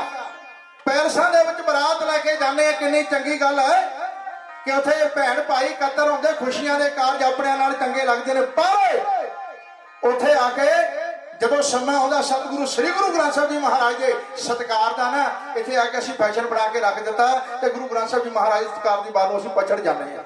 ਕੀ ਹੁੰਦਾ ਹੈ ਗੁਰਮੁਖ ਪਿਆਰਿਓ, ਬਰਾਤਾਂ ਦੀ ਗਿਣਤੀ ਅੱਜ ਕੱਲ ਫੇਰ ਸੁੱਖ ਨਾਲ ਬਹੁਤ ਵਧਣ ਲੱਗ ਪਈ ਹੈ। 500 ਬੰਦਾ 700 ਬੰਦਾ ਬਰਾਤ ਦਾ ਲੈ ਕੇ ਜਾਣਾ, ਅਸੀਂ ਆਪਣਾ ਮਾਣ ਮਹਿਸੂਸ ਕਰਦੇ ਹਾਂ। ਇਹ ਗੱਲ ਦੱਸਦੀ ਹੈ ਲੜਕੀ ਵਾਲਿਆਂ ਨੂੰ ਕਿ ਲੜਕੇ ਵਾਲਿਆਂ ਦੀ ਬਣੀ ਬਹੁਤ ਹੈ, ਪਰ ਮੈਂ ਬੇਨਤੀ ਕਰਾਂ ਇਹ ਭੁਲੇਖੇ ਨਾ ਸਾਡੇ ਖੁਸ਼ੀਆਂ ਦੇ ਸਮੇਂ ਦੇ ਵਿੱਚ ਬਣੀ ਦਾ ਪਤਾ ਨਹੀਂ ਚੱਲਦਾ। ਪਤਾ ਚੱਲਦਾ ਜਦੋਂ ਕਿਤੇ ਕੋਈ ਔਖੀ ਘਾਟੀ ਪੈ ਜਾਵੇ, ਉਦੋਂ ਕੌਣ ਨਾਲ ਸਾਥ ਦਿੰਦਾ ਹੈ। ਵਿਆਹ ਦੇ ਸਮੇਂ ਦੇ ਮੇਰੇ ਵਰਗੇ ਨੂੰ ਇੱਕ ਨੂੰ ਕਾਰਡ ਦਿੱਤਾ ਹੋਵੇ, 4 ਨੂੰ ਆ ਜਾਂਦੇ ਨੇ। ਤੇ ਗੁਰਮੁਖ ਪਿਆਰਿਓ ਫੇਰ ਸਮਾਂ ਆਉਂਦਾ ਗੁਰੂ ਗ੍ਰੰਥ ਸਾਹਿਬ ਜੀ ਮਹਾਰਾਜ ਦੇ ਸਤਿਕਾਰ ਦਾ, ਉੱਥੇ ਫਿਰ ਵੇਖੋ ਕੀ ਹੁੰਦਾ ਹੈ। ਇੱਕ ਪਾਸੇ 500-700 ਬੰਦਾ ਬਰਾਤ ਦਾ, ਲੜਕੀ ਪਰਿਵਾਰ 200-400 ਲੈ ਕੇ ਖਲੋਂਦਾ ਸਵਾਗਤ ਲਈ, ਗਿਣਤੀ ਘੱਟੋ ਘੱਟ 1000 ਨੂੰ ਟੁੱਕ ਜਾਂਦੀ ਹੈ ਪੈਲਸਾਂ ਦੇ ਵਿੱਚ। ਤੇ ਜਦੋਂ ਫਿਰ ਅਸਲ ਵਿਆਹ ਕਿੱਥੇ ਹੁੰਦਾ, ਗੁਰੂ ਘਰ ਦੇ ਵਿੱਚ ਸਤਿਗੁਰੂ ਸ੍ਰੀ ਗੁਰੂ ਗ੍ਰੰਥ ਸਾਹਿਬ ਜੀ ਮਹਾਰਾਜ ਦੇ ਮੁਬਾਰਕ ਚਰਨਾਂ 'ਚ ਜਾ ਕੇ ਆਨੰਦ ਕਾਰਜ ਉੱਥੇ ਹੋਣਾ ਹੈ। ਗੁਰਮੁਖ ਪਿਆਰਿਓ ਜਦੋਂ ਉੱਥੇ ਆਨੰਦ ਕਾਰਜ ਹੁੰਦਾ ਤੇ ਤੁਸੀਂ ਸਾਰੇ ਆਪਾਂ ਵਿਆਹਾਂ ਦੇ ਵਿੱਚ ਜਾਂਦੇ ਆ, ਫਿਰ ਦੇ ਵਿੱਚ ਝਾਤ ਮਾਰ ਕੇ ਵੇਖਿਓ ਕਿ ਲੜਕੀ ਪਰਿਵਾਰ ਤੇ ਲੜਕੇ ਪਰਿਵਾਰ ਦੋਵੇਂ ਪਰਿਵਾਰ ਜਦੋਂ ਆਨੰਦ ਕਾਰਜ ਦਾ ਸਮਾਂ ਦਾ ਸੋਚਾਂ ਵਿੱਚ ਪਏ ਹੁੰਦੇ ਨੇ, ਹੁਣ ਕਿਹਨੂੰ ਲੈ ਕੇ ਜਾਣਾ ਆਨੰਦ ਕਾਰਜਾਂ ਤੇ, ਕੋਈ ਜਾਣ ਲਈ ਤਿਆਰ ਨਹੀਂ ਹੁੰਦਾ। ਉੱਥੇ ਬਾਹਾਂ ਤੋਂ ਫੜ ਖਿੱਚ ਕੇ ਗੱਡੀਆਂ ਦੇ ਵਿੱਚ ਬਿਠਾਉਣੇ ਪੈਂਦੇ। ਆਓ ਭਾਈ ਸਾਹਿਬ ਆਨੰਦ ਕਾਰਜ ਤੇ ਜਾਣਾ ਹੈ, ਜਿੱਥੇ ਅਸਲ ਵਿਆਹ ਹੋਣਾ ਹੁੰਦਾ ਹੈ, ਉੱਥੇ ਜਾਣ ਲਈ ਅਸੀਂ ਤਿਆਰ ਨਹੀਂ। ਪੈਲਸ ਦੇ ਵਿੱਚ ਗਿਣਤੀ 1000 ਦੀ ਤੇ ਜਿੱਥੇ ਅਸਲ ਵਿਆਹ ਹੋਣਾ ਹੁੰਦਾ ਗੁਰੂ ਘਰ ਦੇ ਵਿੱਚ, ਤੇ ਉੱਥੇ ਗਿਣਤੀ 40-50 ਸਰੀਰ ਮਸਾਂ ਹੀ ਹੁੰਦੇ ਦੋਵਾਂ ਪਾਸਿਆਂ ਤੋਂ। ਫਿਰ ਅਸੀਂ ਡਿੰਗਾ ਮਾਰਦੇ ਸਿੱਖੀ ਦੀਆਂ, ਅਸੀਂ ਦੋਹਰੇ ਪੜ੍ਹਦੇ ਆ ਉੱਚੀ ਆਗਿਆ ਭਈ ਅਕਾਲ ਕੀ, ਤਬਾ ਚਲਾਇਓ ਪੰਥ ਸਭ ਸਿੱਖਣ ਕੋ ਹੁਕਮ ਹੈ, ਗੁਰੂ ਮਾਨਿਓ ਗ੍ਰੰਥ ਹੈ। ਅਸੀਂ ਕੇਵਲ ਤੇ ਕੇਵਲ ਪੰਥ ਤੇ ਕਰਸੀਮਤ ਰਹਿ ਗਏ। ਇਹ ਸਤਿਕਾਰ ਨਹੀਂ ਕਿ ਬਰਾਤੇ ਜਾਈਏ ਜਾਂ ਲੜਕੀ ਪਰਿਵਾਰ ਵੱਲੋਂ ਜਾਈਏ ਤੇ ਗਿਣਤੀ ਹੋਵੇ 1000 ਦੀ ਤੇ 1000 ਦੇ ਵਿੱਚੋਂ ਆਨੰਦ ਕਾਰਜਾਂ ਤੇ ਜਿੱਥੇ ਬੈਠਿਆਂ ਸਾਡਾ ਸਫਲ ਹੋਣਾ, ਜਿੱਥੇ ਅਸਲ ਵਿਆਹ ਹੋਣਾ ਤੇ ਉੱਥੇ ਗਿਣਤੀ 40-50 ਦੀ ਹੋਵੇ ਤੇ ਅਸੀਂ ਇਹ ਸਤਿਕਾਰ ਦਿੰਦੇ ਗੁਰੂ ਗ੍ਰੰਥ ਸਾਹਿਬ ਜੀ ਮਹਾਰਾਜ ਜੀ ਨੂੰ। ਇਹ ਸਾਡਾ ਫਰਜ਼ ਬਣਦਾ। ਅਸੀਂ ਫੈਸ਼ਨ ਬਣਾ ਕੇ ਰੱਖ ਦਿੱਤੇ ਹਰ ਇੱਕ ਪਾਸੇ। ਗੁਰਮੁਖ ਪਿਆਰਿਓ ਕਿਉਂ ਬਹੁਤੇ ਤੇ ਇਸ ਕਰਕੇ ਨਹੀਂ ਜਾਂਦੇ। ਮੈਂ ਬੇਨਤੀ ਕਰ ਜਾਵਾਂ, ਮੈਨੂੰ ਸਟੇਜ ਤੋਂ ਕਹਿੰਦਿਆਂ ਨੂੰ ਵੀ ਦੁੱਖ ਲੱਗਦਾ ਹੈ, ਬਹੁਤੇ ਤੇ ਇਸ ਕਰਕੇ ਨਹੀਂ ਜਾਂਦੇ। ਕਹਿੰਦੇ ਜੀ ਜਦੋਂ ਅਸੀਂ ਗਏ ਜਾ ਕੇ ਚਾਹ ਦੇ ਨਾਲ ਉੱਥੇ ਉਰਲ ਪਰਲ ਜਿਹਾ ਪਿਆ ਸੀ, ਉਹ ਖਾ ਚੁੱਕੇ ਆ, ਹੁਣ ਕਿਵੇਂ ਜਾਈਏ। ਤੇ ਮੈਂ ਬੇਨਤੀ ਕਰ ਜਾਵਾਂ ਕਿ ਜਿਹੜੇ ਖਾਣ ਤੋਂ ਫਿਰ ਸਾਨੂੰ ਖਾ ਕੇ ਗੁਰੂ ਦੇ ਚਰਨਾਂ 'ਚ ਜਾਣ ਤੋਂ ਸ਼ਰਮ ਆਉਂਦੀ ਹੋਵੇ, ਉਹ ਖਾਣ ਤੋਂ ਪਹਿਲਾਂ ਸਾਨੂੰ ਸੰਕੋਚ ਕਰਨ ਜਾਂ ਸੋਚ ਲੈਣਾ ਚਾਹੀਦਾ। ਤੇ ਮੈਂ ਬੇਨਤੀ ਕਰਾਂ ਉਹ ਖਾਧਾ ਕੀ ਜਿਹੜਾ ਗੁਰੂ ਗ੍ਰੰਥ ਸਾਹਿਬ ਜੀ ਮਹਾਰਾਜ ਜੀ ਤੋਂ ਸਾਨੂੰ ਦੂਰ ਕਰਦਾ ਹੋਵੇ, ਅਸੀਂ ਤੇ ਚਾਅ ਦੇ ਨਾਲ ਗੁਰੂ ਗ੍ਰੰਥ ਸਾਹਿਬ ਜੀ ਮਹਾਰਾਜ ਦੇ ਚਰਨਾਂ 'ਚ ਜਾਈਏ, ਫੇਰ ਸਤਿਕਾਰ ਹੈ। ਵਿਦੇਸ਼ਾਂ ਵਿੱਚ ਜਾ ਕੇ ਵੇਖੋ ਵੱਡੇ ਹਾਲ ਨੇ, ਆਨੰਦ ਕਾਰਜਾਂ ਸਮੇਂ ਭਰ ਜਾਂਦੇ ਨੇ। ਇੱਥੇ ਅਸੀਂ ਪੰਜਾਬ ਦੀ ਧਰਤੀ ਦੇ ਉੱਤੇ 40-50 ਤੋਂ ਗਿਣਤੀ ਨਹੀਂ ਟਪਾ ਸਕੇ ਅਜੇ ਤੱਕ। ਤੇ ਇਸ ਕਰਕੇ ਇਸ ਫੈਸ਼ਨ ਤੋਂ ਦੂਰ ਰਹੀਏ। ਜਦੋਂ ਸਮਾਂ ਮਿਲੇ ਆਨੰਦ ਕਾਰਜਾਂ ਤੇ ਵੱਧ ਤੋਂ ਵੱਧ ਸਾਨੂੰ ਜਾਣਾ ਚਾਹੀਦਾ। ਗੁਰੂ ਗ੍ਰੰਥ ਸਾਹਿਬ ਜੀ ਮਹਾਰਾਜ ਦਾ ਸਤਿਕਾਰ ਫੇਰ ਹੈ। ਖੈਰ ਉਹ ਮੁੜ ਜਾਂਦੀ ਆਖਣ ਲੱਗਾ, ਕਹਿੰਦਾ ਬਈ ਬਰਾਤ ਮੈਂ ਆਪਣੇ ਭਾਈਚਾਰੇ ਦੇ ਵਿੱਚ ਸੱਦਾਂਗਾ, ਤੁਸੀਂ ਉੱਥੇ ਆਉਣਾ। ਤੇ ਗੁਰਮੁਖ ਪਿਆਰਿਓ ਸਮਾਂ ਨਿਯਤ ਹੋ ਗਿਆ। ਹੁਣ ਉਹ ਨਿਯਤ ਕੀਤਾ ਹੋਇਆ ਸਮਾਂ ਬੜੀ ਜਲਦੀ ਦੇ ਨਾਲ ਬੀਤਦਾ ਗਿਆ। ਇੱਕ ਗੱਲ ਆ ਗਿਆ ਮੁੜ ਜਾਂਦੇ, ਕਹਿੰਦਾ ਜੀ ਜਿਹੜੀ ਬਰਾਤ ਆਉਣੀ ਨਾ, ਬਰਾਤ ਐਸੀ ਹੋਵੇ ਪਤਾ ਚੱਲੇ ਇੱਕ ਪਟਵਾਰੀ ਦੀ ਧੀ ਨੂੰ ਇੱਕ ਪਟਵਾਰੀ ਦਾ ਸੁਪੁੱਤਰ ਵਿਆਹੁਣ ਆਉਣ ਲੱਗਾ ਹੈ। ਬਰਾਤ ਦੀ ਸ਼ਾਨ ਇਹੋ ਜਿਹੀ ਹੋਣੀ ਚਾਹੀਦੀ ਹੈ। ਤੇ ਗੁਰਮੁਖ ਪਿਆਰਿਓ, ਹੁਣ ਸਮਾਂ ਆ ਗਿਆ ਗੱਲ ਨੂੰ ਕਰਨ ਲੱਗ ਗਿਆ ਕਿ ਜਦੋਂ ਸਤਿਗੁਰੂ ਮਹਾਰਾਜ ਦੀ ਬਰਾਤ ਜਾਣੀ, ਸਾਰਾ ਸਮਾਗਮ ਕਿੱਥੇ ਚੱਲ ਰਿਹਾ ਹੈ? ਸੁਲਤਾਨਪੁਰ ਸਾਹਿਬ ਦੀ ਪਾਵਨ ਧਰਤੀ ਤੇ। ਮੇਰੇ ਗੁਰਦੇਵ ਪਾਤਸ਼ਾਹ ਮਹਾਰਾਜ ਜੀ ਨੂੰ ਬਈ ਕੋਈ ਦਰਸ਼ਨ ਕਰਨ ਲਿਆ, ਕੋਈ ਮਿਲਣ ਆ, ਸਭ ਫਕੀਰ ਹੈ।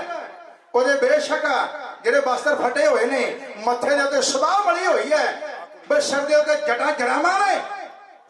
ਤੇ ਗੁਰਮੁਖ ਪਿਆਰਿਓ, ਮਹਾਰਾਜ ਜੀ ਨੇ ਉਹਦਾ ਹਿਰਦਾ ਟੋਕ ਕੇ ਵੇਖਿਆ, ਇਹਦੇ ਹਿਰਦੇ ਦੇ ਵਿੱਚ ਸੇਵਾ ਤੇ ਸਿਮਰਨ ਹੈ, ਇਹਦੇ ਕੋਲ ਨਾਮ ਦੀ ਕਮਾਈ ਕਿੰਨੀ ਕੁ ਹੈ, ਭਜਨ ਬੰਦਗੀ ਕਿੰਨੀ ਇਹਦੇ ਪੱਲੇ ਹੈ। ਜੇ ਉਹਦੇ ਕੋਲ ਸੇਵਾ ਹੈ, ਉਹਦੇ ਕੋਲ ਸਿਮਰਨ ਹੈ, ਤੇ ਮਹਾਰਾਜ ਜੀ ਨੇ ਕਿਹਾ ਇਹ ਬਿਲਕੁਲ ਰਹੀਸ਼ ਹੈ, ਅਮੀਰ ਹੈ, ਇਹਨੂੰ ਨਾਲ ਲੈ ਜਾਣਾ ਚਾਹੀਦਾ। ਮਹਾਰਾਜ ਜੀ ਨੇ ਉਸ ਨੂੰ ਵੀ ਨਾਲ ਜਾਣ ਲਈ ਕਹਿ ਦਿੱਤਾ। ਤੇ ਹੁਣ ਸਮਾਂ ਆ ਗਿਆ ਤੇ ਮਹਾਰਾਜ ਦੀ ਬਰਾਤ ਦੀ ਤਿਆਰੀ ਹੋਣ ਲੱਗੀ। ਬੇਬੇ ਨਾਨਕੀ ਦੀ ਸੁਲਤਾਨਪੁਰ ਸਾਹਿਬ ਦੀ ਪਾਵਨ ਧਰਤੀ ਦੇ ਉੱਤੇ ਅੱਜ ਤਿਆਰੀ ਕਰ ਰਹੇ ਨੇ। ਤੇ ਗੁਰਮੁਖ ਪਿਆਰਿਓ, ਹੁਣ ਧਿਆਨ ਲੈ ਕੇ ਚੱਲਿਓ, ਸਮਾਂ ਉਹ ਸੀ ਜਦੋਂ ਸਤਿਗੁਰੂ ਨਾਨਕ ਦੇਵ ਜੀ ਮਹਾਰਾਜ ਦੀ ਬਰਾਤ ਤੁਰਨ ਲੱਗੀ। ਕਿੱਥੋਂ?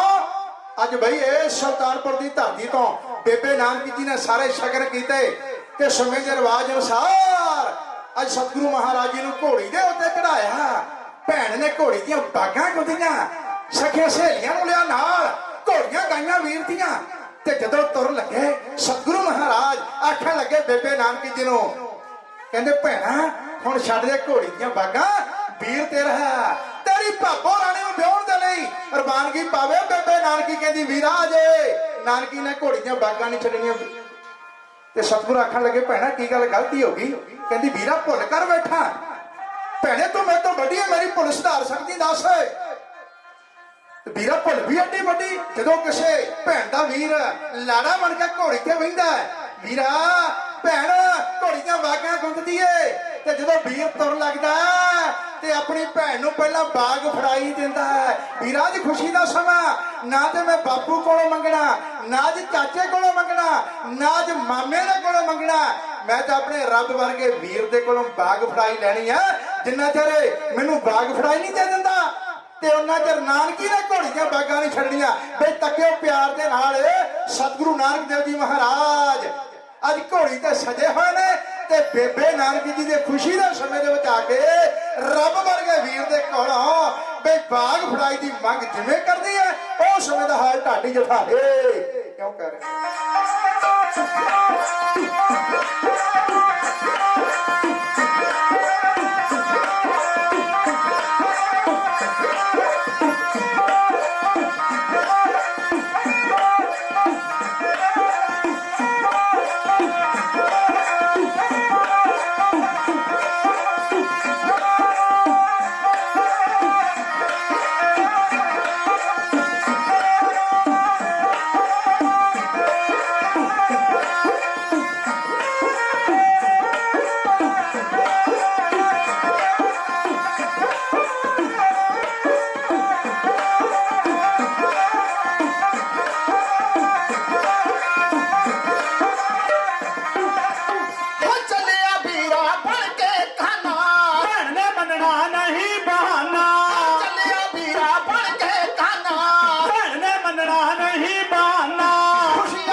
ਕਮਾਂਗੇ ਲੋੜੇ ਭਾਗ ਮਠਾਲੇ ਜਾ ਕੇ ਓਏ ਉੱਥੇ ਚਰਨ ਮੁਬਾਰਕ ਪਾਗੇ ਛੇਤੀ ਕਰ ਮੇਰੇ ਵੀਰ ਚੰਨਿਆ ਛੇਤੀ ਕਰ ਮੇਰੇ ਵੀਰ ਚੰਨਿਆ ਓ ਛੇਤੀ ਕਰ ਮੇਰੇ ਵੀਰ ਚੰਨਿਆ ਕਾਹਤੋਂ ਦੇਰ ਲਗਾਈ ਵੀਰ ਆਦੇ ਜਾਵੇ ਤੇ ਜਵਾਨ ਫੜਾਈ ਭੈਣ ਨੂੰ ਦੇ ਜਾਵੇ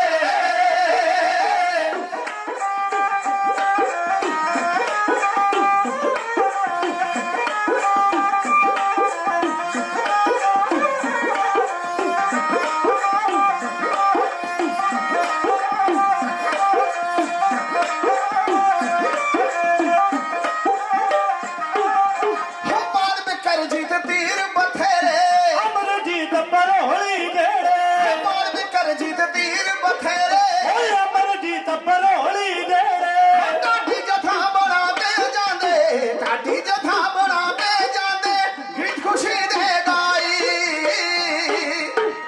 ਵੀਰ ਆਦੇ ਜਾਵੇ ਤੇ ਜਵਾਨ ਫੜਾਈ ਵੀਰ ਆਦੇ ਜਾਵੇ ਤੇ ਜਵਾਨ ਫੜਾਈ ਭੈਣ ਨੂੰ ਦੇ ਜਾਵੇ ਹੋ ਇਸ ਤਰ੍ਹਾਂ ਬੇਬੇ ਨਾਨਕੀ ਜੀ ਅੱਜ ਬਾਗ ਫੜਾਈ ਦੀ ਮੰਗ ਕਰ ਰਹੇ ਨੇ ਤੇ ਮੇਰੇ ਸਤਿਗੁਰੂ ਮਹਾਰਾਜ ਜੀ ਨੇ ਕਿਰਪਾ ਕੀਤੀ ਆ ਖੀਸੇ ਦੇ ਵਿੱਚ ਪਾਇਆ ਹੱਥ ਜਿੰਨੀ ਮਾਇਆ ਹੱਥ ਲੱਗੀ ਆ ਬੇਬੇ ਨਾਨਕੀ ਜੀ ਦੇ ਪੱਲੇ ਦੇ ਵਿੱਚ ਪਾ ਕੇ ਆਖਿਆ ਮੇਰੀ ਰੱਬ ਵਰਗੀ ਭੈਣੇ ਤੈਨੂੰ ਰੱਬ ਦੀਆਂ ਰੱਖਾਂ ਹੁਣ ਕਰਕੇ ਅਰਦਾਸ ਮੇਰੇ ਸਤਿਗੁਰੂ ਮਹਾਰਾਜ ਬਈ ਲੈ ਕੇ ਆਪਣੀ ਬਰਾਤ ਸੁਲਤਾਨਪੁਰ ਸਾਹਿਬ ਦੀ ਪਾਵਨ ਧਰਤੀ ਤੋਂ ਚੱਲ ਪਏ ਨੇ ਪੜਾ ਦਰ ਪੜਾ ਹੁੰਦੇ ਹੋਏ ਅੱਜ ਮੇਰੇ ਦਾਤੇ ਕਿੱਥੇ ਪੁੱਜੇ ਨੇ ਵੀ ਬਟਾਲੇ ਸ਼ਹਿਰ ਦੇ ਵਿੱਚ ਜਮੀਤ ਰਾਮ ਬੰਸੀ ਉਹਦੀ ਹਵੇਲੀ ਦੇ ਵਿੱਚ ਸਤਿਗੁਰੂ ਮਹਾਰਾਜ ਦੀ ਬਰਾਤ ਦਾ ਉਤਾਰਾ ਕਰ ਦਿੱਤਾ ਗਿਆ ਤੇ ਹੁਣ ਉੱਥੇ ਰਸਮਾਂ ਹੋਈਆਂ ਸਾਰੀਆਂ ਬਿਲਕੁਲ ਸਾਦੀਆਂ ਤੇ ਗੁਰਮੁਖ ਪਿਆਰਿਓ ਉੱਥੇ ਮੂੜ ਚੰਦ ਜੀ ਨੇ ਅਥਾ ਸਤਿਕਾਰ ਕੀਤਾ ਬਰਾਤ ਦਾ ਜਿੰਨੀਆਂ ਉੱਥੇ ਮਠਿਆਈਆਂ ਤਿਆਰ ਹੋਈਆਂ ਸਾਰੀਆਂ ਦੇਸੀ ਘਿਓ ਦੀਆਂ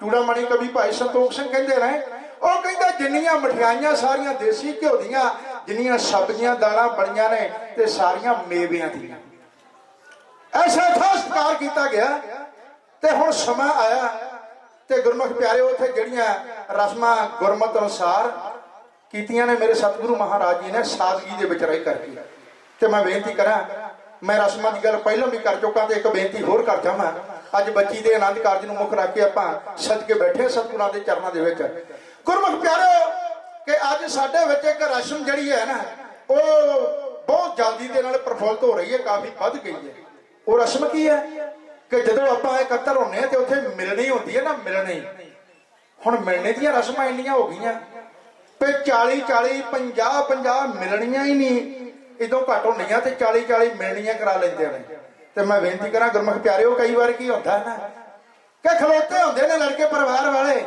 ਤੇ ਪਿੱਛਾ ਨੂੰ ਧੌਣ ਘੁਮਾ ਕੇ ਵੇਖਣਗੇ ਹੱਥ ਨਾਲ ਇਸ਼ਾਰਾ ਕਰਨਗੇ ਆ ਜਾ ਬਈ ਤੇਰੇ ਵੀ ਹਾਰ ਪਵਾ ਕੇ ਤੇਰੀ ਵੀ ਫੋਟੋ ਕਰਾ ਦਈਏ ਮਿਲਣੀ ਇਹ ਵੀ ਹੋਣੀ ਹੈ ਮੈਂ ਬੇਨਤੀ ਕਰਾਂ ਜੇ ਤਾਂ ਕੇਵਲ ਤੇ ਕੇਵਲ ਹਾਰਾਂ ਤੱਕ ਸੀਮਤ ਰਹਿ ਜਾਣ ਨਾ ਕੋਈ ਦੁੱਖ ਨਹੀਂ ਪਰ ਮੈਂ ਬੇਨਤੀ ਕਰਨੀ ਚਾਹਣਾ ਗੁਰਮੁਖ ਪਿਆਰਿਓ ਹੁੰਦਾ ਕੀ ਹੈ ਅੱਜ ਅਸੀਂ ਜ਼ਮਾਨੇ ਦੀਆਂ ਅੱਖਾਂ ਦੇ ਵਿੱਚ ਘੱਟਾ ਝੋਕਣ ਤੋਂ ਸੰਕੋਚ ਨਹੀਂ ਕਰਦੇ ਮਿਲਣੀਆਂ ਹਾਰਾਂ ਦੇ ਨਾਲ ਹੁੰਦੀਆਂ ਜਿੰਨੇ ਹਾਰ ਚਲੇ ਗਏ ਕਹਿੰਦੇ ਉਹਨੇ ਕੰਬਲ ਹੋਣੇ ਚਾਹੀਦੇ ਨੇ ਜ਼ਰੂਰ ਫੇ ਕੰਬਲ ਵੀ ਕਿਹੜੇ ਜਿਹੜੇ ਜਿੱਪ ਵਾਲੇ ਲਿਫਾਫੇ ਦੇ ਵਿੱਚ ਹੋਣੇ ਚਾਹੀਦੇ ਆ ਘੱਟੋ ਘੱਟ 2-2500 ਦਾ ਉਹ ਕੰਬਲ ਹੁੰਦਾ ਹੈ ਤੇ ਮੇਰੇ ਵਰਗਾ ਗੁਰਮੁਖ ਪਿਆਰਿਓ 50 ਰੁਪਏ ਵਾਰ ਕੇ ਤੇ ਫੇ ਕਹਿੰਦਾ ਹੁਣ 2000 ਦਾ ਕੰਬਲ ਤੇ ਪੱਕਾ ਪਿਆ ਨਾ ਮੈਂ ਬੇਨਤੀ ਕਰਾਂ ਮਿਲਣੀਆਂ ਪੁਰਾਤਨ ਸਮੇਂ ਦੇ ਵਿੱਚ ਦੋ ਹੁੰਦੀਆਂ ਸੀ ਮਿਲਣੀ ਚੱਲੀ ਕਿੱਥੋਂ ਮੈਂ ਇੱਥੇ 1 ਮਿੰਟ ਦੀ ਬੇਨਤੀ ਕਰਕੇ ਅੱਗੇ ਚੱਲਾਂ ਗੁਰਮੁਖ ਪਿਆਰਿਓ ਦੋ ਮਿਲਣੀਆਂ ਜਿਹੜੀਆਂ ਗੁਰਮਤਿ ਅਨੁਸਾਰ ਵੀ ਦੋ ਨੇ ਇੱਕ ਪਿਤਾ ਦੀ ਮਿਲਣੀ ਤੇ ਇੱਕ ਮਾਮੇ ਦੀ ਮਿਲਣੀ ਇਹ ਹੁੰਦੀਆਂ ਕਿਉਂ ਸਨ ਕਿ ਪੁਰਾਤਨ ਸਮੇਂ ਦੇ ਵਿੱਚ ਕੀ ਹੁੰਦਾ ਸੀ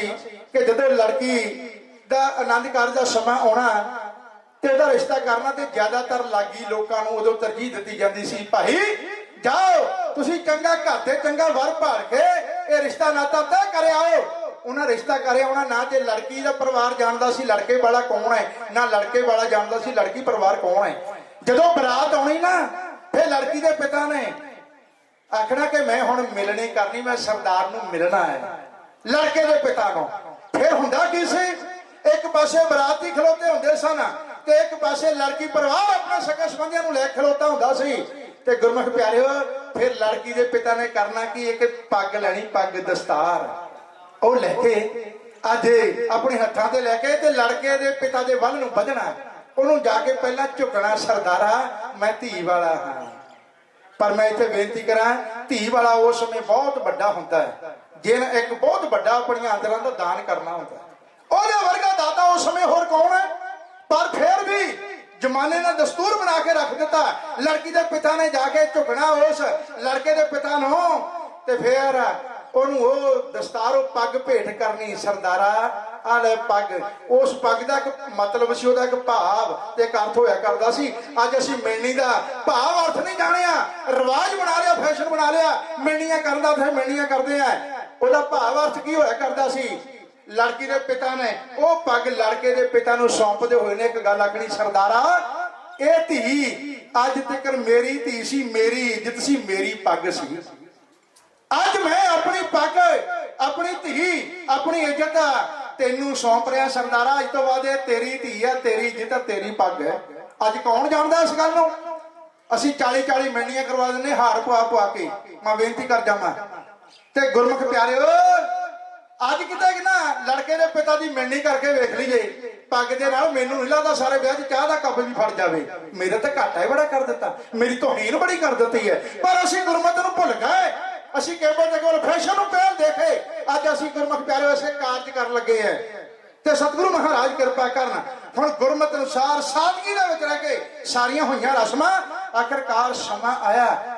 ਹੁਣ ਗੁਰਮੁਖ ਪਿਆਰਿਓ ਸਮਾਂ ਆ ਗਿਆ ਜਦੋਂ ਆਨੰਦ ਕਾਰਜਾਂ ਦਾ ਨਾ ਪਰਿਵਾਰ ਦੀ ਤਰਫੋਂ ਸ਼ਾਮਾ ਪ੍ਰੋਤ ਆਇਆ ਚੱਲ ਕੇ, ਤੇ ਸਤਿਗੁਰੂ ਮਹਾਰਾਜ ਨੂੰ ਇੱਕ ਗੱਲ ਆਖਣ ਲੱਗਾ।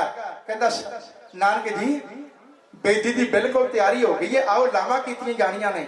ਤੇ ਮੇਰੇ ਸਤਿਗੁਰੂ ਮਹਾਰਾਜ ਜੀ ਮੁਸਕਰਾਉਂਦੇ ਹੋਏ ਪਿਆਰ ਦੇ ਨਾਲ ਉਹ ਸ਼ਾਮੇ ਪ੍ਰੋਤ ਨੂੰ ਕੋਲ ਬਿਠਾਉਂਦੇ ਨੇ, ਬਿਠਾ ਕੇ ਇੱਕ ਗੱਲ ਪੁੱਛਣ ਲੱਗੇ ਨੇ। ਕੀ ਕਹਿੰਦੇ ਨੇ? ਕਹਿੰਦੇ ਪ੍ਰੋਤ ਸਾਹਿਬ ਇਹ ਦੱਸੋ ਕਿ ਲਾਵਾਂ ਕਿਵੇਂ ਕੀਤੀਆਂ ਜਾਣੀਆਂ? ਕਹਿੰਦਾ ਜੀ ਜਿਵੇਂ ਸਾਰਿਆਂ ਦੀਆਂ ਹੁੰਦੀਆਂ ਆਈਆਂ ਹੁਣ ਤੱਕ, ਉਸੇ ਹੀ ਤਰ੍ਹਾਂ ਬੇਦੀ ਦੀ ਤਿਆਰੀ ਹੋ ਚੁੱਕੀ ਹੈ। ਤੇ ਮੇਰੇ ਸਤਿਗੁਰੂ ਮਹਾਰਾਜ ਆਖਣ ਲੱਗੇ, ਕਹਿੰਦੇ ਪੰਡਤ ਜੀ ਅਸੀਂ ਇਸ ਤਰ੍ਹਾਂ ਲਾਵਾਂ ਨਹੀਂ ਲੈਣੀਆਂ। ਮੈਂ ਇੱਥੇ ਬੇਨਤੀ ਕਰਾਂ, ਮੈਂ ਕਿਸੇ ਧਰਮ ਦੇ ਖਿਲਾਫ ਨਹੀਂ, ਸਾਡਾ ਫਰਜ਼ ਬਣਦਾ ਹਰ ਇੱਕ ਧਰਮ ਦਾ ਸਤਿਕਾਰ ਕਰੀਏ, ਪਰ ਆਪਣੇ ਧਰਮ ਦੇ ਵਿੱਚ ਪੱਕੇ ਰਹੀਏ। ਧਰਮ ਸਾਰੇ ਚੰਗੇ ਨੇ, ਧਰਮ ਕੋਈ ਨਹੀਂ ਮਾੜਾ। ਜੇ ਮਹਾਰਾਜ ਆਖਣ ਲੱਗੇ, ਕਹਿੰਦੇ ਪੰਡਤ ਜੀ ਅਸੀਂ ਇਸ ਤਰ੍ਹਾਂ ਲਾਵਾਂ ਨਹੀਂ ਲੈਣੀਆਂ। ਕਹਿੰਦਾ ਕਿਉਂ? ਲੋਹਾ ਲਾਖਾ ਹੋ ਗਿਆ ਸ਼ਾਮਾ ਪ੍ਰੋਤ। ਕਹਿੰਦਾ ਜੀ ਕਿਉਂ ਨਹੀਂ ਲਾਵਾਂ ਲੈਣੀਆਂ? ਮਹਾਰਾਜ ਕਹਿੰਦੇ ਅਸੀਂ ਅੱਗ ਦੀ ਗਵਾਹੀ ਭਰ ਕੇ, ਅੱਗ ਨੂੰ ਸਾਖੀ ਮੰਨ ਕੇ, ਅੱਗ ਦੀ ਪਰਿਕਰਮਾ ਕਰਕੇ ਲਾਵਾਂ ਨਹੀਂ ਲੈਣੀਆਂ। ਤੇ ਗੁਰਮੁਖ ਪਿਆਰਿਓ ਲੋਹਾ ਲਾਖਾ ਹੋਇਆ ਸ਼ਾਮਾ ਪ੍ਰੋਤ ਆਖਣ ਲੱਗਾ, ਭਾਈ ਤੂੰ ਨਵਾਂ ਲਾਣਾ ਆਇਆ ਸਾਡੇ ਪਿੰਡ ਦੇ ਵਿੱਚ ਬਰਾਤ ਲੈ ਕੇ। ਅੱਜ ਤੱਕ ਜਿੰਨੇ ਆਨੰਦ ਕਾਰਜ ਹੋ, ਜਿੰਨੀਆਂ ਲਾਵਾਂ ਹੋਈਆਂ, ਫੇਰੇ ਹੋਏ, ਇਸ ਤਰ੍ਹਾਂ ਹੋਏ ਨੇ, ਤੇ ਤੁਸੀਂ ਕਿਉਂ ਨਹੀਂ ਲਵੋਗੇ ਇਸ ਤਰ੍ਹਾਂ ਲਾਵਾਂ? ਤੁਸੀਂ ਕਿਵੇਂ ਲਾਵਾਂ ਲਵੋਗੇ? ਤੇ ਮਹਾਰਾਜ ਆਖਣ ਲੱਗੇ, ਕਹਿੰਦੇ ਅਸੀਂ ਅੱਗ ਦੀ ਗਵਾਹੀ ਨਹੀਂ ਭਰਨੀ, ਉਹਨੂੰ ਸਾਖੀ ਨਹੀਂ ਮੰਨਣਾ। ਤੇ ਮਹਾਰਾਜ ਨੂੰ ਸ਼ਾਮਾ ਪ੍ਰੋਤ ਕਹਿੰਦਾ ਫਿਰ ਤੁਸੀਂ ਕਿਉਂ ਸਾਖੀ ਮੰਨੋਗੇ? ਤੁਸੀਂ ਕਿਹਦੀ ਗਵਾਹੀ ਭਰੋਗੇ? ਤੇ ਮੇਰੇ ਸਤਿਗੁਰੂ ਮਹਾਰਾਜ ਆਖਣ ਲੱਗੇ, ਕਹਿੰਦੇ ਪੰਡਤ ਜੀ ਅਸੀਂ ਉਹਦੀ ਗਵਾਹੀ ਭਰਾਂਗੇ, ਉਹਦੀ ਪਰਿਕਰਮਾ ਕਰਾਂਗੇ ਜਿਹਨੇ ਅੱਗ ਨੂੰ ਪੈਦਾ ਕੀਤਾ ਹੈ। ਉਹ ਕੌਣ ਹੈ? ਉਹ ਹੈ ਉਹ ਪਰਮਾਤਮਾ, ਉਹ ਹੈ ਉਹ ਰੱਬ, ਉਹ ਪਰਮਾਤਮਾ ਦਾ ਨਾਮ। ਅਸੀਂ ਉਹਨੂੰ ਸਾਖੀ ਮੰਨਾਂਗੇ, ਉਹਦੀ ਗਵਾਹੀ ਭਰਾਂਗੇ, ਤੇ ਉਹਦੇ ਨਾਮ ਨੂੰ ਮੁੱਖ ਰੱਖ ਕੇ ਅਸੀਂ ਪਰਿਕਰਮਾ ਕਰਾਂਗੇ। ਇਹ ਪਰਿਕਰਮਾ 4 ਯੁੱਗਾਂ ਦਾ ਮੇਲ ਹੈ ਸਾਡਾ ਇਹ ਆਨੰਦ ਕਾਰਜ। 4 ਲਾਵਾਂ ਲਵਾਂਗੇ, ਨਾਲੇ ਅਸੀਂ 4 ਲਾਵਾਂ ਮਹਾਰਾਜ ਜੀ ਨੇ ਰੀਤ ਧਰੀ। ਬਈ ਉਹ ਸ਼ਾਮਾ ਪ੍ਰੋਤ ਹੋ ਕੇ ਲੋਹਾ ਲਾਖਾ ਉੱਥੋਂ ਭੱਜਾ ਗਿਆ, ਜਾ ਕੇ ਅੱਜ ਮੂਲ ਚੰਦ ਦੇ ਪਰਿਵਾਰ ਨੂੰ ਭੜਕਾਉਣਾ ਸ਼ੁਰੂ ਕਰਦਾ। ਉਹ ਕਹਿੰਦਾ ਨਵਾਂ ਲਾੜਾ ਆਇਆ ਸਾਡੇ ਪਿੰਡ ਦੇ ਵਿੱਚ ਵਿਆਹਣ ਦੇ ਲਈ, ਆਖਰੇ ਮੈਂ ਇਸ ਤਰ੍ਹਾਂ ਲਾਵਾਂ ਨਹੀਂ ਲਵਾਂਗਾ। ਜੇ ਮੇਰੀ ਮੰਨਦੇ ਹੋ ਨਾ ਤਾਂ ਫਿਰ ਇਸ ਨਾਨਕ ਦੇਵ ਨੂੰ ਤੇ ਦੀ ਬਰਾਤ ਨੂੰ ਬਿਨਾਂ ਡੋਲਾ ਦਿੱਤਿਆਂ ਖਾਲੀ ਵਾਪਸ ਕਰ ਦਿੱਤਾ ਜਾਵੇ। ਤੇ ਗੁਰਮੁਖ ਪਿਆਰਿਓ ਹੁਣ ਇਹ ਗੱਲ ਜਦੋਂ ਪਹੁੰਚੀ ਆ ਮੂਲ ਚੰਦ ਦੇ ਕੋਲ ਨਾ, ਮੂਲ ਚੰਦ ਆਓ ਸਕਾਰ ਪੁਰਖ ਵਾਹਿਗੁਰੂ ਦੇ ਚਰਨਾਂ 'ਚ ਅਰਦਾਸ ਕਰਨ ਲੱਗਾ, ਮੇਰੇ ਮਾਲਕਾ ਮੇਰੀ ਧੀ ਦੀ ਬਰਾਤ ਮੇਰਾ ਦਰਦ ਉੱਤੇ ਟੁੱਕੀ ਹੋਈ ਹੈ, ਵਿਚਾਰਾਂ ਦਾ ਵਖਰੇਵਾ ਪੈਦਾ ਹੋ ਗਿਆ ਹੈ, ਤੇ ਅੱਜ ਮੇਰੇ ਕੁਝ ਨਾਤੇਦਾਰ ਕਹਿੰਦੇ ਨੇ ਬਰਾਤ ਨੂੰ ਡੋਲਾ ਦਿੱਤਾ ਬਗੈਰ ਖਾਲੀ ਵਾਪਸ ਕਰ ਦਿੱਤਾ ਜਾਵੇ। ਮੇਰੇ ਮਾਲਕਾ ਜਿਹਦੀ ਧੀ ਦੀ ਬਰਾਤ ਦਰ ਤੋਂ ਆਈ ਖਾਲੀ ਵਾਪਸ ਚਲੇ ਜਾਵੇ, ਜਮਾਨਾ ਉਸ ਨੂੰ ਜੀਉਣ ਨਹੀਂ ਦਿੰਦਾ। ਮੇਰੇ ਮਾਲਕਾ ਤੂੰ ਮੇਰੇ ਤੇ ਕਿਰਪਾ ਕਰ। ਤੇ ਹੁਣ ਇਸ ਗੱਲ ਦਾ ਪਤਾ ਚੱਲਿਆ ਮੂਲਾ ਚੋਣਾ ਜਿਹੜਾ ਬਰਾਤ ਦੇ ਵਿੱਚ ਗਿਆ ਹੋਇਆ ਤੇ ਗੁਰਮੁਖ ਪਿਆਰੇ ਉਹ ਰਹੀਸ਼ ਵੀ ਹੈ, ਉਹ ਗਿਆ ਹੋਇਆ, ਉਹ ਜਾ ਕੇ ਮਿਲਿਆ ਭੰਡਾਰੀ ਨੂੰ, ਬਟਾਲੇ ਦੇ ਰਹਿਣ ਵਾਲਾ ਭੰਡਾਰੀ। ਜਦੋਂ ਉਹਨਾਂ ਨੂੰ ਇਸ ਗੱਲ ਦਾ ਪਤਾ ਚੱਲਿਆ, ਭੰਡਾਰੀ ਨਾਲ ਮੂਲੇ ਚੋਣੇ ਦੇ ਆਇਆ। ਸ਼ਾਮੇ ਪ੍ਰੋਧ ਦਾ ਸਾਰਾ ਪਰਿਵਾਰ ਤੇ ਸਾਰੇ ਸਕੇ ਸੰਬੰਧੀਆਂ ਨੂੰ ਇਕੱਤਰ ਕਰਕੇ ਭੰਡਾਰੀ ਹਿੱਕ ਥਾਪੜ ਕੇ ਇੱਕ ਗੱਲ ਆਖਣ ਲੱਗਾ। ਉਹ ਕਹਿੰਦਾ ਜੇ ਨਾਨਕ ਦੇਵ ਨੂੰ ਅੱਜ ਤੁਸੀਂ ਡੋਲਾ ਦਿੱਤਾ ਬਗੈਰ ਖਾਲੀ ਵਾਪਸ ਮੋੜੋਗੇ ਨਾ, ਤੇ ਭੰਡਾਰੀ ਕਹਿੰਦਾ ਮੈਂ ਆਪਣੀ ਧੀ ਦਾ ਡੋਲਾ ਨਾਨਕ ਦੇਵ ਦੇ ਨਾਲ ਤੋਰਾਂਗਾ। ਜਦੋਂ ਅੱਜ ਭੰਡਾਰੀ ਨੇ ਗੱਲ ਆਖ ਦਿੱਤੀ ਹੈ ਤੇ ਸਾਰੇ ਸ਼ਾਂਤ ਹੋ ਗਏ। ਮਹਾਰਾਜ ਦੇ ਕੋਲ ਆਏ ਤੇ ਮਹਾਰਾਜ ਜੀ ਨੇ ਆਖਣਾ ਕੀਤਾ ਕਿ ਅਸੀਂ ਲਾਵਾਂ ਲਵਾਂਗੇ ਉਸ ਪ੍ਰਮਾਤਮਾ ਵਾਹਿਗੁਰੂ ਰੱਬ ਦੇ ਨਾਮ ਨੂੰ ਮੁੱਖ ਰੱਖ ਕੇ। ਤੇ ਗੁਰਮੁਖ ਪਿਆਰਿਓ, ਹੁਣ ਮਹਾਰਾਜ ਦੇ ਹੁਕਮਾਂ ਦੇ ਅਨੁਸਾਰ ਫਿਰ ਤਿਆਰੀ ਹੋਣ ਲੱਗੀ ਹੈ। ਚੰਦਨ ਦੀ ਚੌਂਕੀ ਮੰਗਵਾਈ ਗਈ। ਮਹਾਰਾਜ ਜੀ ਨੇ ਆਪਣੇ ਕਰ ਕਮਲਾਂ ਦੇ ਨਾਲ ਗੁਰਮੁਖ ਪਿਆਰਿਓ ਉਥੇ ਉਸ ਪ੍ਰਮਾਤਮਾ ਦਾ ਨਾਮ ਲਿਖਣਾ ਕੀਤਾ। ਮੰਤਰ ਲਿਖ ਕੇ ਉਸ ਕਾਗਜ਼ ਨੂੰ ਰੱਬ ਦੇ ਨਾਮ ਵਾਲੇ ਨੂੰ ਚੰਦਨ ਦੀ ਚੌਂਕੀ ਤੇ ਸਜਾਇਆ।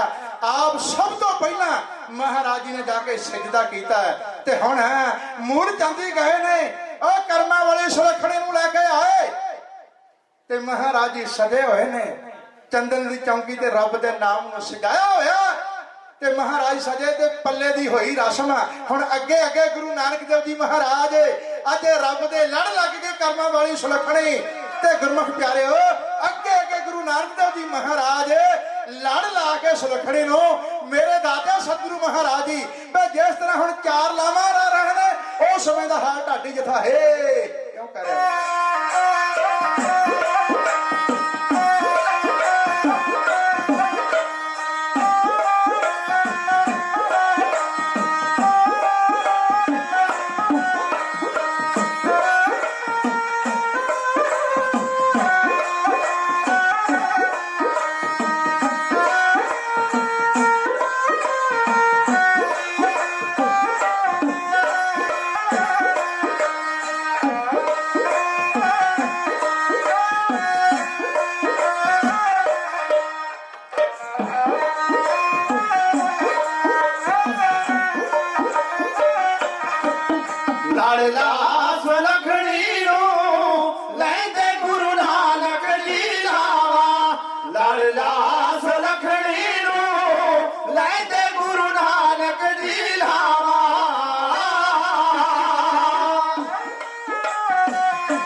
ਗ੍ਰਸਤੀ ਦੇ ਮਾਰਗ ਨੂੰ ਸਤਿਗੁਰੂ ਨਾਨਕ ਨੇ ਅਪਣਾਇਆ।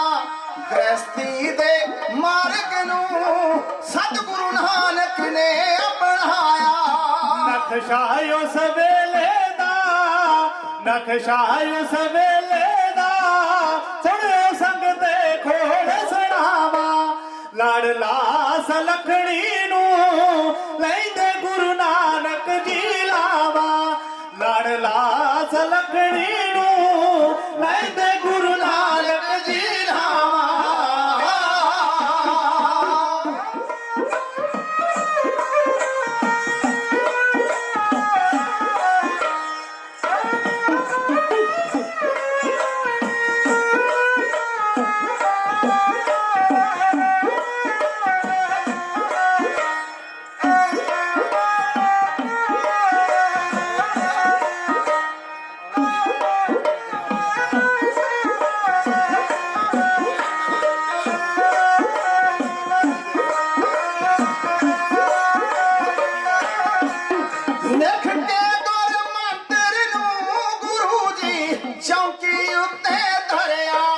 ਸਭ ਜਗ ਦੇ ਵੇਖਦਿਆਂ ਉਸ ਨੂੰ ਝੁਕ ਕੇ ਸਜਦਾ ਕਰਿਆ। ਸਭ ਜਗ ਦੇ ਵੇਖਦਿਆਂ ਉਸ ਨੂੰ ਝੁਕ ਕੇ ਸਜਦਾ ਕਰਿਆ। ਇੱਕ ਉਸ ਅਕਾਲ ਬਿਨਾ, ਇੱਕ ਉਸ ਅਕਾਲ ਬਿਨਾ ਕਹਿੰਦਾ ਮੈਂ ਨਾ ਹੋਰ ਧਿਆਵਾਂ। ਲਾਡਲਾ ਸੁਲੱਖਣੀ ਨੂੰ ਲੈਂਦੇ ਗੁਰੂ ਨਾਨਕ ਜੀ ਲਾਵਾ। ਲਾੜਲਾ ਸੁਲੱਖਣੀ ਨੂੰ ਲੈਂਦੇ ਗੁਰੂ ਨਾਨਕ ਜੀ ਲਾਵਾ।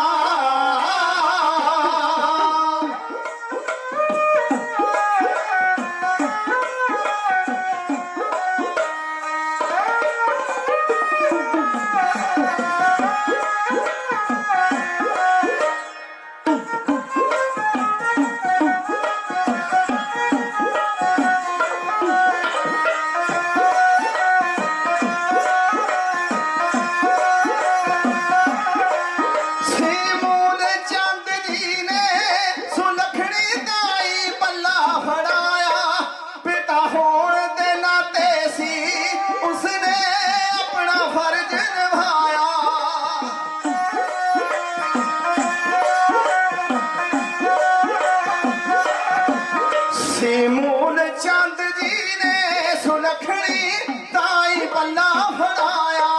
ਪਿਤਾ ਹੋਣ ਦੇ ਨਾਤੇ ਸੀ ਉਸਨੇ ਆਪਣਾ ਫਰਜ਼ ਨਿਭਾਇਆ। ਉਹ ਪਿਤਾ ਹੋਣ ਦੇ ਨਾਤੇ ਸੀ ਉਸਨੇ ਆਪਣਾ ਫਰਜ਼ ਨਿਭਾਇਆ।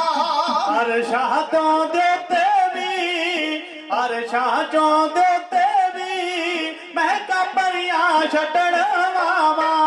ਲਾੜਲਾ ਸੁਲੱਖਣੀ ਨੂੰ ਲੈਂਦੇ ਗੁਰੂ ਨਾਨਕ ਜੀ ਲਾਵਾ। ਲਾੜਲਾ ਸੁਲੱਖਣੀ ਨੂੰ ਲੈਂਦੇ ਗੁਰੂ ਨਾਨਕ ਜੀ ਲਾਵਾ।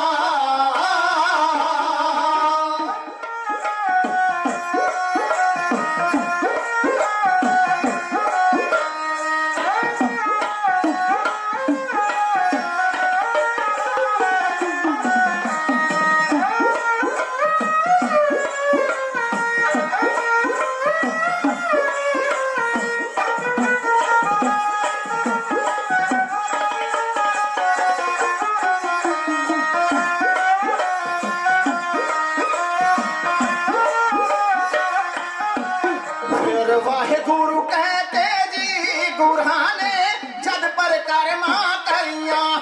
ਫੁੱਲ ਅੰਦਰ ਬਰਹਾਉਂਦਾ ਸੀ ਅਰਸ਼ੋਂ ਗੀਤ ਗਾਉਂਦੀਆਂ ਪਰੀਆਂ। ਫੁੱਲ ਅੰਦਰ ਬਰਹਾਉਂਦਾ ਸੀ ਅਰਸ਼ੋਂ ਗੀਤ ਗਾਉਂਦੀਆਂ ਪਰੀਆਂ। ਅੱਜ ਹਰ ਕੋਈ ਲੋਚ ਰਿਹਾ ਅੱਜ ਹਰ ਕੋਈ ਲੋਚ ਰਿਹਾ ਇਸ ਸਮੇਂ ਨਾਲ ਸਾਂਝ ਬਣਾਵਾ। ਲਾੜਲਾ ਸੁਲੱਖਣੀ ਨੂੰ ਲੈਂਦੇ ਗੁਰੂ ਨਾਨਕ ਜੀ ਲਾਵਾ। ਲਾੜਲਾ ਸੁਲੱਖਣੀ ਨੂੰ ਲੈਂਦੇ ਗੁਰੂ ਨਾਨਕ ਜੀ ਲਾਵਾ।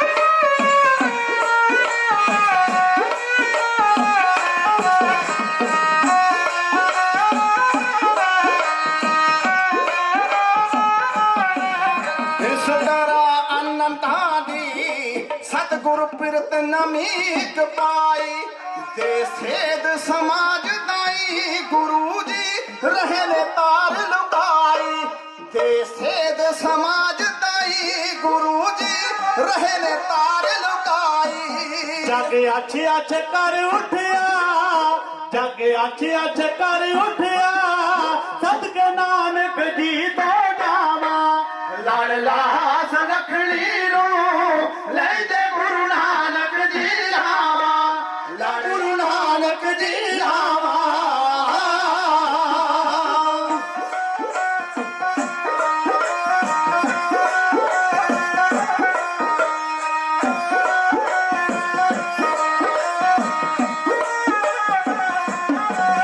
ਸੁਣ ਕੇ ਦੰਗ ਰਹਿ ਗਏ ਜੀ ਪਾਲ ਤੀਰ ਤੇ ਬਿਕਰ ਸਾਰੇ।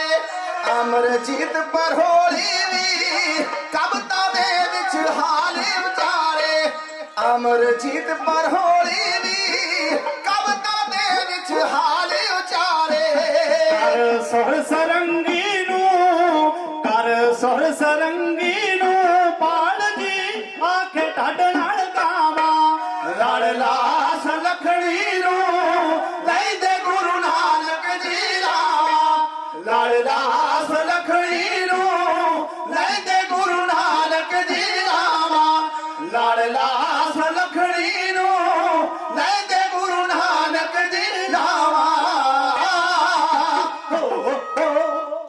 ਤਰ੍ਹਾਂ ਮੇਰੇ ਦਾਤਾਰ ਸਤਿਗੁਰੂ ਮਹਾਰਾਜ ਜੀ ਨੇ ਕਿਰਪਾ ਕੀਤੀ ਹੈ ਤੇ ਲਾਵਾਂ ਹੋ ਗਈਆਂ ਗੁਰਮੁਖ ਪਿਆਰਿਓ। ਸਮਾਂ ਆਪਣੀ ਚਾਲੇ ਚੱਲਦਾ ਗਿਆ ਹੈ ਤੇ ਸਮਾਂ ਆਇਆ ਹੁਣ ਜਦੋਂ ਸਤਿਗੁਰੂ ਮਹਾਰਾਜ ਜੀ ਨੇ ਡੋਲਾ ਲੈ ਕੇ ਆਉਣਾ ਹੈ, ਕਿਉਂਕਿ ਰਿਜ਼ਲਟ ਵੱਲਾਵਾ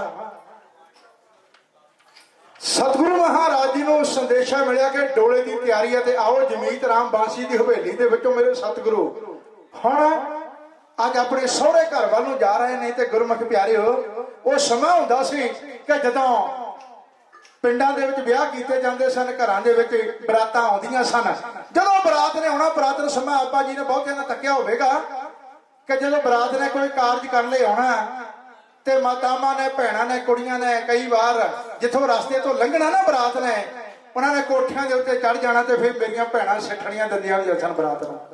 ਗਾ ਗਾ ਕੇ ਬੜਾ ਕੁਝ ਆਖਣਾ ਬਰਾਤ ਨੂੰ ਤੱਕਦੀਆਂ ਹੁੰਦੀਆਂ ਸਨ ਕਿ ਅੱਜ ਸਮਾਂ ਆਇਆ ਜਦੋਂ ਮਹਾਰਾਜ ਚੱਲੇ ਨੇ ਉਸ ਜਮੀਤ ਰਾਮ ਬਾਂਸੀ ਦੀ ਹਵੇਲੀ ਦੇ ਵਿੱਚ ਆਪਣੇ ਸਹੁਰੇ ਘਰ ਨੂੰ।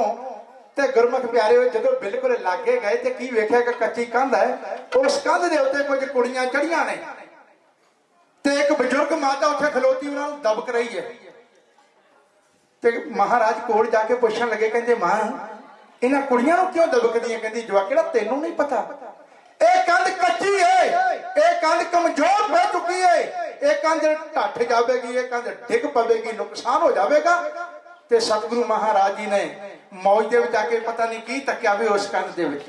ਮੇਰੇ ਸਤਿਗੁਰੂ ਦਾਤੇ ਜਾਣਦੇ ਨੇ, ਨਜ਼ਰ ਭਰ ਕੇ ਉਸ ਕੰਧ ਦੇ ਵੱਲ ਤਾਕੇ ਮੇਰਾ ਸਤਿਗੁਰੂ ਆਖਣ ਲੱਗਾ, ਕਹਿੰਦਾ ਮਾਂ ਇਹਨਾਂ ਕੁੜੀਆਂ ਨੂੰ ਨਾ ਦਬਕੋ, ਇਹਨਾਂ ਨੂੰ ਨਾ ਝਿੜਕੋ, ਇਹ ਕੰਧ ਡਿੱਗੇਗੀ ਨਹੀਂ, ਇਹ ਕੰਧ ਢੱਠੇਗੀ ਨਹੀਂ, ਇਹ ਤੇ ਕੰਧ ਜੁਗੋ ਜੁਗ ਇਸੇ ਤਰ੍ਹਾਂ ਸਾਡੇ ਵਿਆਹ ਦੀ ਯਾਦ ਨੂੰ ਸੰਭਾਲ ਕੇ ਖਲੋਤੀ ਰਹੇਗੀ।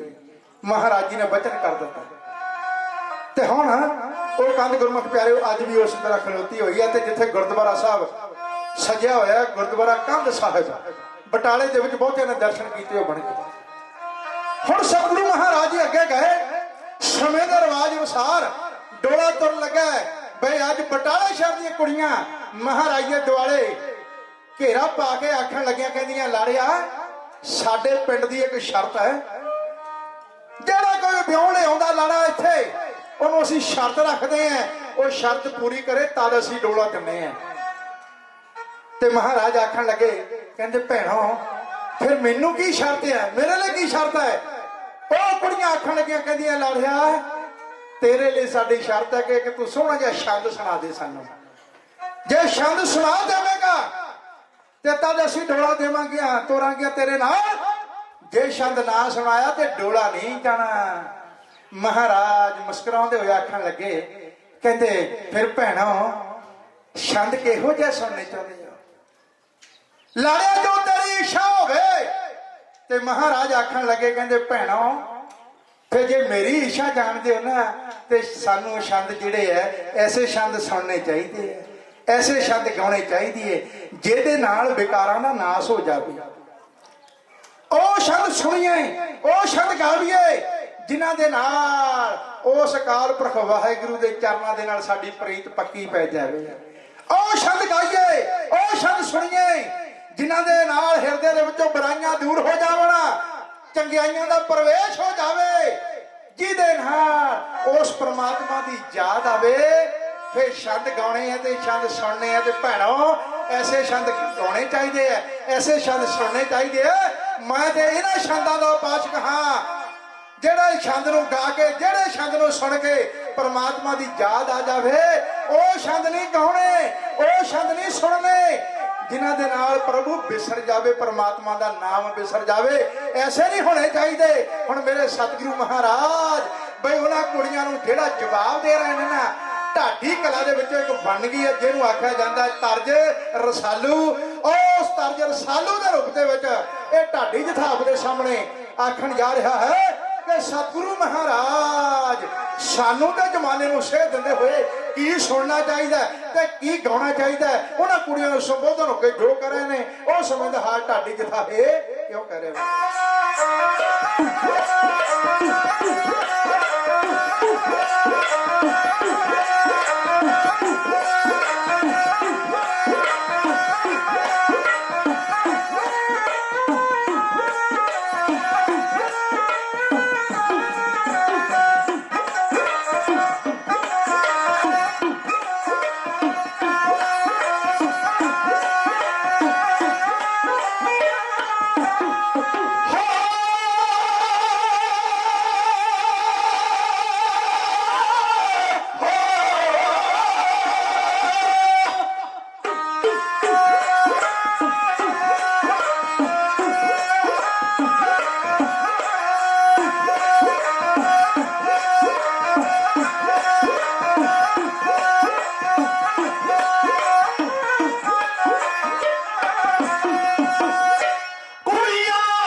ਛੰਦ ਸੁਣਾਉਣ ਨੂੰ ਦਿੱਤੇ ਗੁਰਾਂ ਨੇ ਬਚਨ ਉਚਾਰ ਗਾਵੋ ਸੁਣੋ ਸਦਾ ਛੰਦ ਉਸ ਦੇ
ਅਨਾਦਿ ਗੁਰਮੁਖ ਵੇਦੰ ਗੁਰਮੁਖ ਰਹਿਆ ਸਮਾਈ ਗੁਰ ਈਸ਼ਰ ਗੁਰ ਗੋਰਖ ਬਰਮਾ ਗੋਰੇ ਪਾਰਵਤੀ ਮਾਈ ਜਿਹੋ ਜਾਣਾ ਆਖਾ ਨਾਹੀ ਕਹਿਣਾ ਕਥਨ ਨਾ ਜਾਈ ਗੁਰਾ ਇੱਕ ਦੇ ਬੁਝਾਈ ਸਭਨਾ ਜੀਆਂ ਕਾ ਇੱਕ ਦਾਤਾ ਸੋ ਮੈਂ ਵਿਸਰ ਨਾ ਜਾਈ।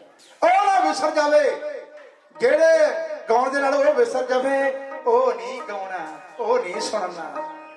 ਕਹਿਣ ਤੋਂ ਭਾਵ ਮੇਰੇ ਸਤਿਗੁਰੂ ਕਹਿੰਦੇ ਚੰਗਾ ਹੀ ਗਾਉਣਾ ਤੇ ਚੰਗਾ ਹੀ ਸੁਣਨਾ।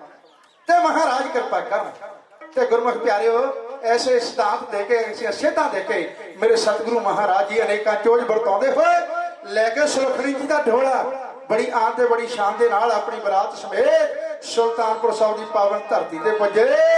ਇੱਥੇ ਕੁਝ ਸਮਾਂ ਰੁਕੇ, ਤਲਵੰਡੀ ਨਗਰ ਦੇ ਵਿੱਚ ਗਏ। ਮਾਂ ਤ੍ਰਿਪਤਾ ਨੇ ਜੋੜੀ ਤੋਂ ਪਾਣੀ ਵਾਰ ਕੇ ਪੀ ਕੇ ਉਸ ਅਕਾਲ ਪੁਰਖ ਵਾਹਿਗੁਰੂ ਦਾ ਕੋਟਾਨ ਕੋਟ ਸ਼ੁਕਰ ਕੀਤਾ ਤੇ ਸਤਿਗੁਰੂ ਕਿਰਪਾ ਕਰਨ ਤੇ ਬੇਨਤੀ ਕਰਾਂ ਕਿਉਂਕਿ ਵਿਸਥਾਰ ਦੇ ਵਿੱਚ ਨੇ ਸੰਖੇਪ ਦੇ ਵਿੱਚ ਰਹਿ ਕੇ ਇਸ ਇਤਿਹਾਸ ਨੂੰ ਆਪ ਦੇ ਨਾਲ ਸਾਂਝਾ ਕਰਨ ਦਾ ਯਤਨ ਕੀਤਾ। ਨਹੀਂ ਤੇ ਜਦੋਂ ਇਹ ਪ੍ਰਸੰਗ ਅਸੀਂ ਬੋਲੀ ਦਾ ਘੱਟੋ ਘੱਟ 2.5 ਪੌਣੇ 3 ਘੰਟੇ ਦਾ ਸਮਾਂ ਲੱਗਦਾ ਹੈ ਜੀ।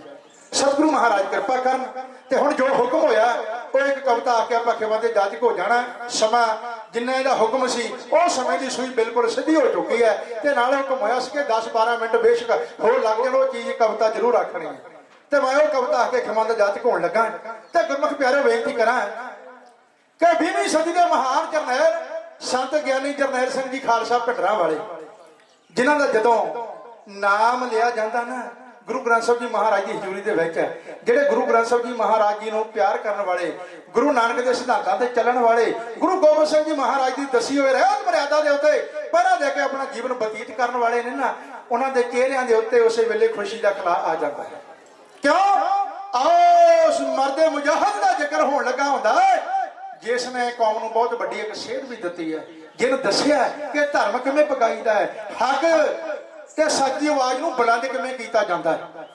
ਤੇ ਗੁਰਮੁਖ ਪਿਆਰੇ ਉਹ ਕਵਿਤਾ ਆਪ ਜੀ ਨਾਲ ਸਾਂਝੀ ਕਰਾਂ ਕਿ ਆਪ ਜੀ ਨੇ ਤੱਕਿਆ ਨਾ ਪਿਛਲੇ ਸਮੇਂ ਦੇ ਵਿੱਚ ਕਿ ਜਦੋਂ ਸੰਤ ਗਿਆਨੀ ਜਰਨੈਲ ਸਿੰਘ ਜੀ ਖਾਲਸਾ ਭਿੰਡਰਾਂ ਵਾਲੇ, ਉਹਨਾਂ ਦੀ ਤਸਵੀਰ ਦਾ ਮਸਲਾ ਬੜਾ ਭਾਰਿਆ ਗਿਆ। ਸਮਾਂ ਸੀ ਕਿ ਉਹਨਾਂ ਦੀ ਦਰਬਾਰ ਸਾਹਿਬ ਦੇ ਵਿੱਚ ਜਦੋਂ ਪ੍ਰਕਰਮਾਂ ਦੇ ਵਿੱਚ ਜਦ ਘਰ ਦੇ ਵਿੱਚ ਜਾ ਕੇ ਉਹ ਜਿਹੜੀ ਉਹਨਾਂ ਦੀ ਇੱਕ ਫੋਟੋ ਇੱਕ ਤਸਵੀਰ ਲਾਈ ਜਾਣੀ ਸੀ ਤੇ ਬੈਰੀਆਂ ਨੂੰ ਚੰਗਾ ਨਾ ਲੱਗਾ, ਉਹਨਾਂ ਨੂੰ ਉਹਨਾਂ ਦੀ ਫੋਟੋ ਤੋਂ ਵੀ ਡਰ ਆਉਂਦਾ। ਮੈਂ ਬੇਨਤੀ ਕਰ ਜਾਵਾਂ ਕਿ ਉਹਨਾਂ ਦੀ ਫੋਟੋ ਨਾ ਤੇ ਕਿਸੇ ਸਿੱਖ ਨੂੰ ਡਰਾਉਂਦੀ ਹੈ, ਨਾ ਕਿਸੇ ਹਿੰਦੂ ਵੀਰ ਨੂੰ ਡਰਾਉਂਦੀ ਹੈ, ਨਾ ਕਿਸੇ ਮੁਸਲਮਾਨ ਵੀਰ ਨੂੰ, ਨਾ ਜੈਨੀ ਨੂੰ, ਨਾ ਬੋਧੀ ਨੂੰ, ਨਾ ਪਾਰਸੀ ਨੂੰ, ਕਿਸੇ ਨੂੰ ਨਹੀਂ ਡਰਾਉਂਦੀ। ਉਹਦੀ ਫੋਟੋ ਤੋਂ ਉਹਨਾਂ ਦੀ ਤੋਂ ਡਰ ਕੇ ਇਹਨੂੰ ਲੱਗਦਾ ਹੈ ਕੇਵਲ ਤੇ ਕੇਵਲ ਵੈਰੀ ਨੂੰ, ਜਿਹੜਾ ਸਿੱਖ ਪੰਥ ਦਾ ਵੀ ਦੁਸ਼ਮਣ ਹੈ ਤੇ ਸਿੱਖੀ ਸਿਧਾਂਤਾਂ ਦਾ ਘਾਣ ਕਰਨਾ ਚਾਹੁੰਦਾ ਹੈ। ਤੇ ਗੁਰਮੁਖ ਪਿਆਰੇ ਉਹਨੂੰ ਜ਼ਰੂਰ ਡਰ ਲੱਗਦਾ ਹੈ।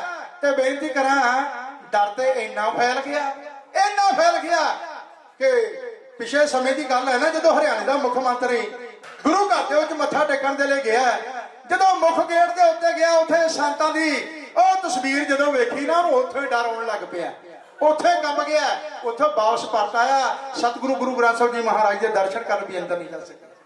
ਮਨ ਦੇ ਵਿੱਚ ਇੰਨੀ ਈਰਖਾ, ਇੰਨੀ ਆਵਾਜ਼ਾਂ ਬੁਲੰਦ ਕੀਤੀਆਂ ਗਈਆਂ, ਕਿਸੇ ਨਾ ਕਿਸੇ ਤਰ੍ਹਾਂ ਫੋਟੋ ਕਿਤੇ ਸਾਨੂੰ ਦਿਖਾਈ ਨਹੀਂ ਦੇਣੀ ਚਾਹੀਦੀ।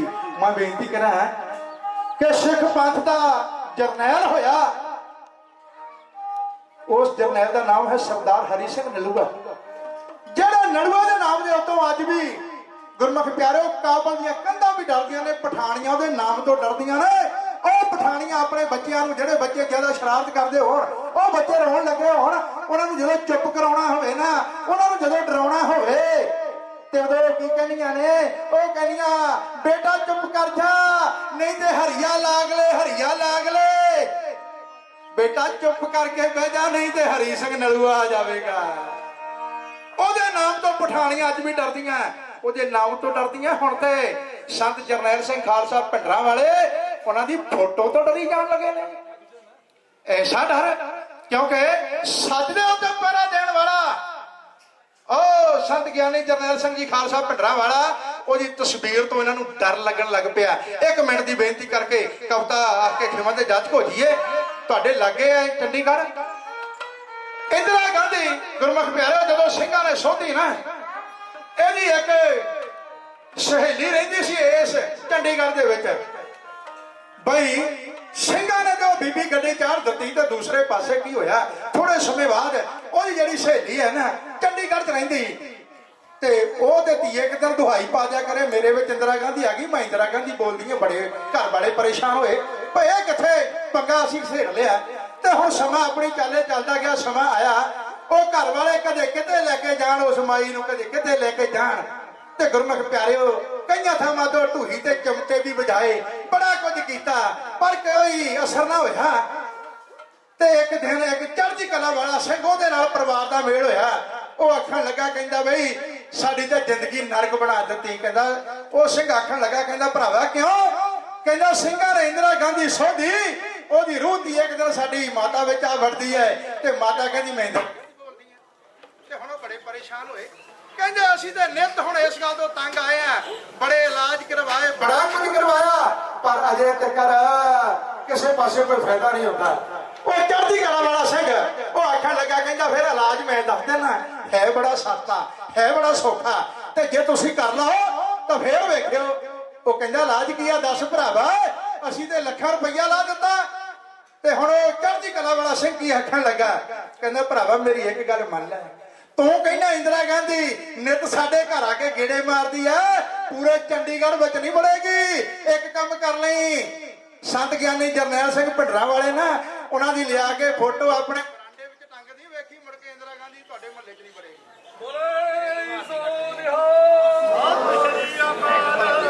ਤੇ ਗੁਰਮੁਖ ਪਿਆਰਿਓ ਇਸ ਤਰ੍ਹਾਂ 'ਚ ਲੱਗਾ ਹੋਣ। ਤੇ ਜਦੋਂ ਹੁਣ ਇਹ ਸਭ ਵਰਤਾਰਾ ਵਰਤਣ ਲੱਗਾ ਤੇ ਹਰ ਇੱਕ ਦੇ ਮਨ ਦੇ ਵਿੱਚ ਵਿਚਾਰ ਆ ਗਈ, ਜਿਹੜੇ ਸਿੱਖ ਕੌਮ ਦੇ ਦੁਸ਼ਮਣ ਨੇ, ਮੈਂ ਬੇਨਤੀ ਕਰਾਂ ਬੇਸ਼ੱਕ ਉਹ ਸਿੱਖੀ ਸਰੂਪ ਵਿੱਚ ਵੀ ਕਿਉਂ ਨਾ ਹੋਣ, ਐਸੇ ਵੀ ਬਹੁਤੇ ਨੇ ਜਿਹੜੇ ਸਿੱਖੀ ਸਰੂਪ ਦੇ ਵਿੱਚ ਰਹਿ ਕੇ ਵੀ ਸਿੱਖੀ ਸਿਧਾਂਤਾਂ ਦਾ ਘਾਣ ਕਰ ਰਹੇ ਨੇ। ਤੇ ਉਹ ਸਿੱਖ ਨਹੀਂ ਹੋ ਸਕਦੇ ਬੇਸ਼ੱਕ ਉਹ ਵਿਦੇਸ਼ਾਂ ਦੀ ਧਰਤੀ ਤੇ ਬੈਠੇ ਹੋਣ।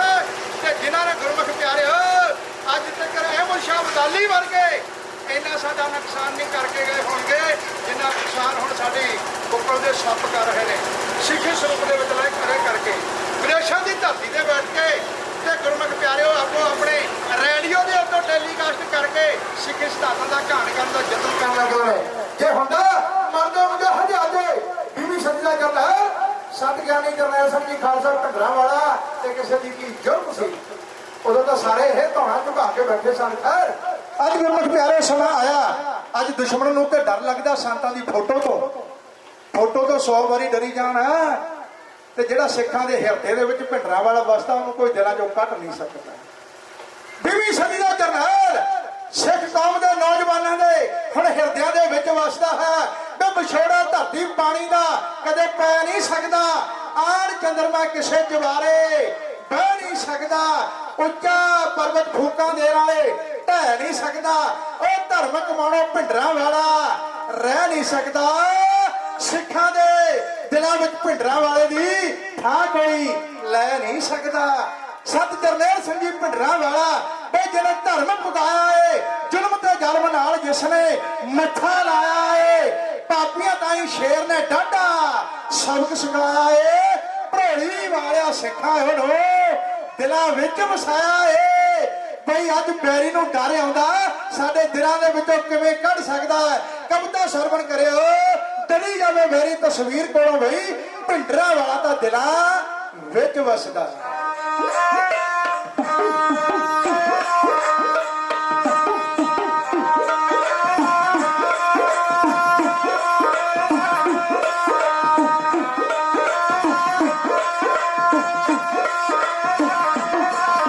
ਹੱਥ ਵਿੱਚ ਰੱਖਦਾ ਜੋ ਤੀਰ ਫੜ ਕੇ ਕੰਬੇ ਸਰਕਾਰ ਜਦੋਂ ਬੋਲੇ ਖੜ ਕੇ, ਹੱਥ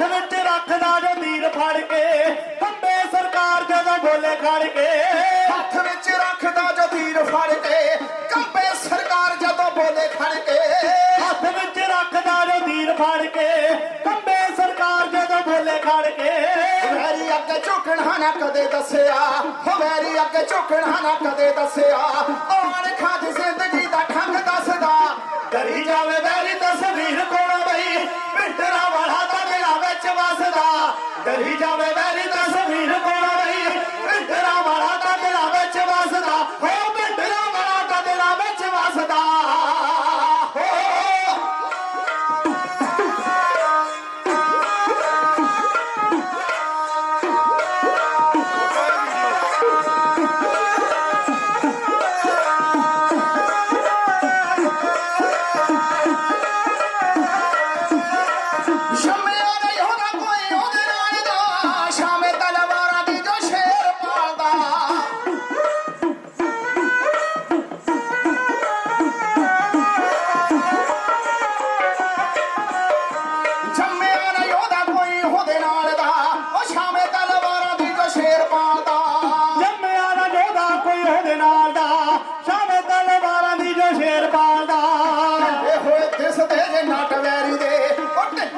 ਦਿਸਦੇ ਜੇ ਨਟ ਵੈਰੀ ਦੇ ਗੋਲੀਆਂ ਦੇ ਨਾਲ ਜਾ ਕੇ ਚੂੜੀ ਕੱਸਦਾ ਡਰੀ ਜਾਵੇ ਵੈਰੀ ਤਸਵੀਰ ਕੋਲੋਂ ਬਈ ਹਿੰਦਰਾ ਵਾਲਾ ਦਾ ਦਿਲਾਂ ਵਿੱਚ ਵਸਦਾ ਡਰੀ ਜਾਵੇ ਵੈਰੀ ਤਸਵੀਰ ਕੋਲੋਂ ਬਈ ਹਿੰਦਰਾ ਵਾਲਾ ਦਾ ਦਿਲਾਂ ਵਿੱਚ ਵਸਦਾ ਹੋ ਹਿੰਦਰਾ ਵਾਲਾ ਦਾ ਦਿਲਾਂ ਵਿੱਚ ਵਸਦਾ ਹੋ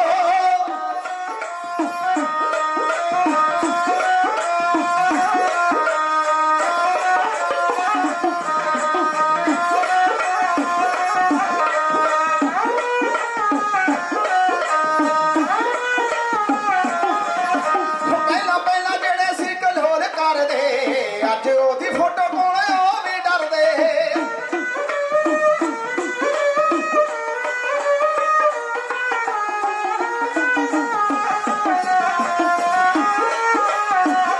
ਪਹਿਲਾਂ ਪਹਿਲਾਂ ਜਿਹੜੇ ਸੀ ਕਲੋਲ ਕਰਦੇ ਹੋ ਅੱਜ ਉਹਦੀ ਫੋਟੋ ਕੋਲ ਉਹ ਵੀ ਡਰਦੇ ਪਹਿਲਾਂ ਪਹਿਲਾਂ ਜਿਹੜੇ ਸੀ ਕਲੋਲ ਕਰਦੇ ਅੱਜ ਉਹਦੀ ਫੋਟੋ ਕੋਲੋਂ ਉਹ ਵੀ ਡਰਦੇ ਬੋਲਿਆ ਜਵਾਨੋ ਕੌੜਾ ਸੱਚ ਉਸਦਾ ਬੋਲਿਆ ਜਵਾਨੋ ਕੌੜਾ ਸੱਚ ਉਸਦਾ ਉਸ ਸਮੇਂ ਇੰਦਰਾ ਗਾਂਧੀ ਨੂੰ ਦੱਸਦਾ ਡਰੀ ਜਾਵੇ ਵੈਰੀ ਤਸਵੀਰ ਕੋਲੋਂ ਬਈ ਪਿੰਡਰਾ ਵਾਲਾ ਤਾਂ ਦਿਲਾਂ ਵਿੱਚ ਵਸਦਾ ਡਰੀ ਜਾਵੇ ਵੈਰੀ ਤਸਵੀਰ ਕੋਲੋਂ ਬਈ ਪਿੰਡਰਾ ਵਾਲਾ ਤਾਂ ਦਿਲਾਂ ਵਿੱਚ ਵਸਦਾ ਹੋ ਪਿੰਡਰਾ ਵਾਲਾ ਤਾਂ ਦਿਲਾਂ ਵਿੱਚ ਵਸਦਾ ਹੋ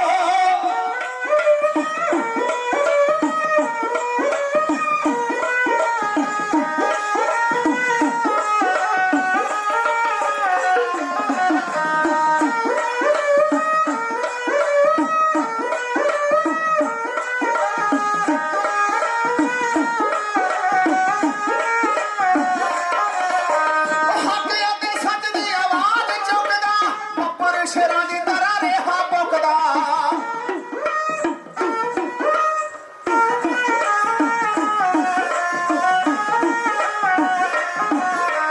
ਹੱਕ ਅਤੇ ਸੱਚ ਦੀ ਆਵਾਜ਼ ਚੁੱਕਦਾ ਉੱਪਰ ਸ਼ੇਰਾਂ ਦੀ ਤਰ੍ਹਾਂ ਰਿਹਾ ਪੁੱਕਦਾ ਅੱਗੇ ਤੇ ਸੱਚ ਦੀ ਆਵਾਜ਼ ਚੁੱਕਦਾ ਬੱਬਰ ਸ਼ਰਾਂ ਦੀ ਤਰ੍ਹਾਂ ਰਿਹਾ ਬੁੱਕਦਾ ਭੁੱਲਣੀ ਨਾ ਯਾਦੇ ਉਹਦੀ ਕਦੇ ਕੌਮ ਨੂੰ ਉਹ ਭੁੱਲਣੀ ਨਾ ਯਾਦੇ ਉਹਦੀ ਕਦੇ ਕੌਮ ਨੂੰ ਇੱਕ ਵਿੱਚ ਖਾ ਕੇ ਗੋਲੀ ਜੋ ਸੀ ਹੱਸਦਾ ਡਰੀ ਜਾਵੇ ਵੈਰੀ ਤਸਵੀਰ ਕੋਲੋਂ ਬਈ ਪਿੰਡਰਾ ਵਾਲਾ ਤਾਂ ਦਿਲਾਂ ਵਿੱਚ ਵਸਦਾ ਡਰੀ ਜਾਵੇ ਵੈਰੀ ਤਸਵੀਰ ਕੋਲੋਂ ਬਈ ਪਿੰਡਰਾ ਵਾਲਾ ਤਾਂ ਦਿਲਾਂ ਵਿੱਚ ਵਸਦਾ ਉਹ ਪਿੰਡਰਾ ਵਾਲਾ ਤਾਂ ਦਿਲਾਂ ਵਿੱਚ ਵਸਦਾ ਹੋ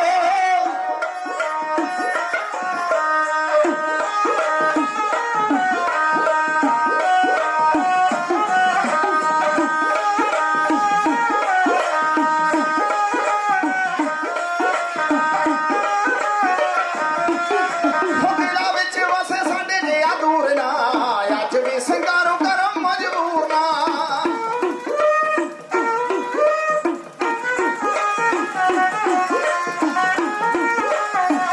ਦਿਲਾਂ ਵਿੱਚ ਵਸੇ ਸਾਡੇ ਜਿਆ ਦੂਰ ਨਾ ਅੱਜ ਵੀ ਸਿੰਗਾਰੂ ਕਰੋ ਮਜਬੂਰ ਨਾ ਦਿਲਾਂ ਵਿੱਚ ਵਸੇ ਸਾਡੇ ਗਿਆ ਦੂਰ ਨਾ ਅੱਜ ਵੀ ਸੰਘਾਰੂ ਕਰੋ ਮਜਬੂਰ ਨਾ ਆਖਦਾ ਭਰੋਲੀ ਪੰਥ ਬਾਜਾਂ ਵਾਲੇ ਦਾ ਆਖਦਾ ਭਰੋਲੀ ਪੰਥ ਬਾਜਾਂ ਵਾਲੇ ਦਾ ਬੈਰੀ ਦੇ ਭਲੇਖੇ ਸਦਾ ਰਹੇ ਚੱਕਦਾ ਡਰੀ ਜਾਵੇ ਵੈਰੀ ਤਸਵੀਰ ਕੋਲੋਂ ਬਈ ਪਿੰਡਰਾ ਵਾਲਾ ਤਾਂ ਦਿਲਾਂ ਵਿੱਚ ਵਸਦਾ ਡਰੀ ਜਾਵੇ ਵੈਰੀ ਤਸਵੀਰ ਕੋਲੋਂ ਬਈ ਪਿੰਡਰਾ ਵਾਲਾ ਤਾਂ ਦਿਲਾਂ ਵਿੱਚ ਵਸਦਾ ਡਰੀ ਜਾਵੇ ਵੈਰੀ ਤਸਵੀਰ ਕੋਲੋਂ ਬਈ ਪਿੰਡਰਾ ਵਾਲਾ ਤਾਂ ਦਿਲਾਂ ਵਿੱਚ ਵਸਦਾ ਹੋ ਪਿੰਡਰਾ ਵਾਲਾ ਤਾਂ ਦਿਲਾਂ ਵਿੱਚ ਵਸਦਾ